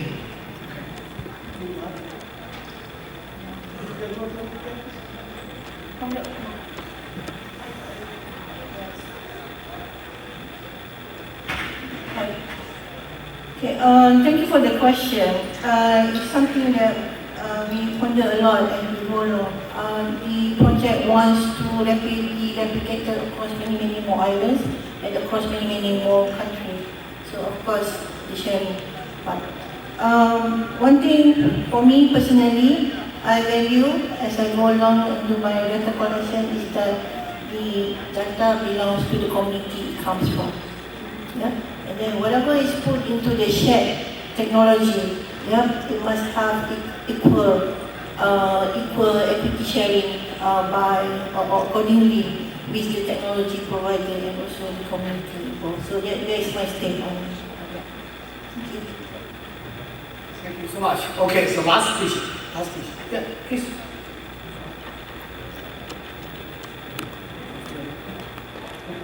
So we've talked a lot about the balancing of risks and benefits, and I think that there are some comparisons we can make to other fields, right? And for example, in medicine, the principle of do no harm guides every intervention. Balancing the risks and benefits under strict oversight. Why don't we apply similar principles to artificial intelligence, especially as it impacts become systemic and potentially harmful? And in medicine, it hasn't affected necessarily the innovation and the new technologies that are coming into the system. Thank you. Yeah, that's a great question. So in medicine, we have the Hippocratic Oath, which says do no harm, and a bunch of things that we should do and should not do. And it's very reasonable to expect that in time to come, we will have laws of ethical principles of AI. In fact, if you know about the science fiction writer Isaac Asimov, he had the famous 3 laws of robotics, and this I'm talking of the 1960s, which also, among other things, said robots shall not harm human beings under any conditions. And now we are actually in the situation where we need something, of course not necessarily those, but I think some code of conduct for AI specifically has to be evolved, and maybe the United Nations or maybe countries, I'm not sure who should do it, but should be done. Thank you. So for the last mistake, I will invite my co-chair come over here to make remarks. Thank you, all the distinguished panelists. I just want to make an highlight of the presentations and what we can take home, why we use AI, and it continues to evolve. We are all aware of that fact. The discussions highlighted that AI governance remains particularly challenging in the global south, and the harms are often invisible at the micro level when it's just dealing with a single person or personal purposes, but it magnifies at the macro level.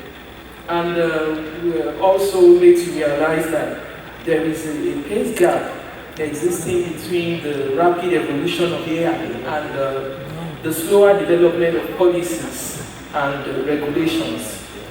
So how do we, the question now is how do we ensure that as AI advances or it's evolving, how does do the policies and standards or guidelines go the same way or at the same pace?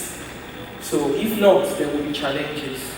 And we also see that the problem is aggravated by the existence of our weak institutions. And in order to address these issues, we need fairness, there has to be accountability, transparency, and inclusion. There is also the importance of investing in research and development in this field, while we are also looking at developing skilled workforce. There will also be the need to strike a balance between the two, because when we try to invest in research and development and advancing knowledge in the field, we also sometimes there might be the issue of maybe reducing the human capacity or human personnel that might be involved, because a lot of things will be automated. Then there should be the importance of striking the balance between this. And the language inclusion is also important. As you see in the global south, there are multi-languages and there are different contexts. So AI should also be able to adapt to our specific context and with clear guiding principles. We see that the speakers also emphasized on the need to maximize AI's benefits. So responsible AI, as we are told, is about maximizing the good of AI and limiting the risk. We are not saying there are no risks. The risks exist, but how do we minimize the risk and also ensuring that AI is truthful and responsibly deployed? There are challenges with human behavior, and this will necessitate increasing the literacy of AI and the importance of also integrating AI into the curriculum. And one of the speakers also mentioned that we need to incentivize AI for responsible use. So I was wondering how we can achieve that. And stronger policy engagement is another important factor. We're also made to know that at the regional level, AI must address the local needs, work across languages, and also the question of control. Who controls AI? Who influences it? Is also another important question that even one of the questionnaires also asked. Finally, local contextual AI is also important. So we want to design, deploy, and govern AI to meet specific cultural needs, with social and economic realities being put in mind. Also, the major things that we got from this presentation. And I know we will get there when we will have a sustainable, inclusive AI development. Thank you. Okay, this will come to an end. So because of we don't have time now, but I want to make 2 more points, okay, before we close the session. Number one, as you know that AI has been 69 years, okay? It's pretty older than us, most of us, right? So it's coming back again to affect our life. So I believe, so we will see everything in our global south will be affected by AI. It's coming, right, for everything. So this is a hard topic. We can go forever, right? But time is limited. So I would like to propose this. So I'm going to invite all our 4 speakers, including my co-chair, to contribute their papers to the journal which I edit. It's called Annals of Data Science. It is published by Springer. Okay, as a special issue is called AI in South, the Global South. The subtitle will be The Challenges and the Future. For those of you, if you like to do that, you just go to the website of our journal to contribute paper for that. Okay? Thank you so much. We are done. For all of us, thank you.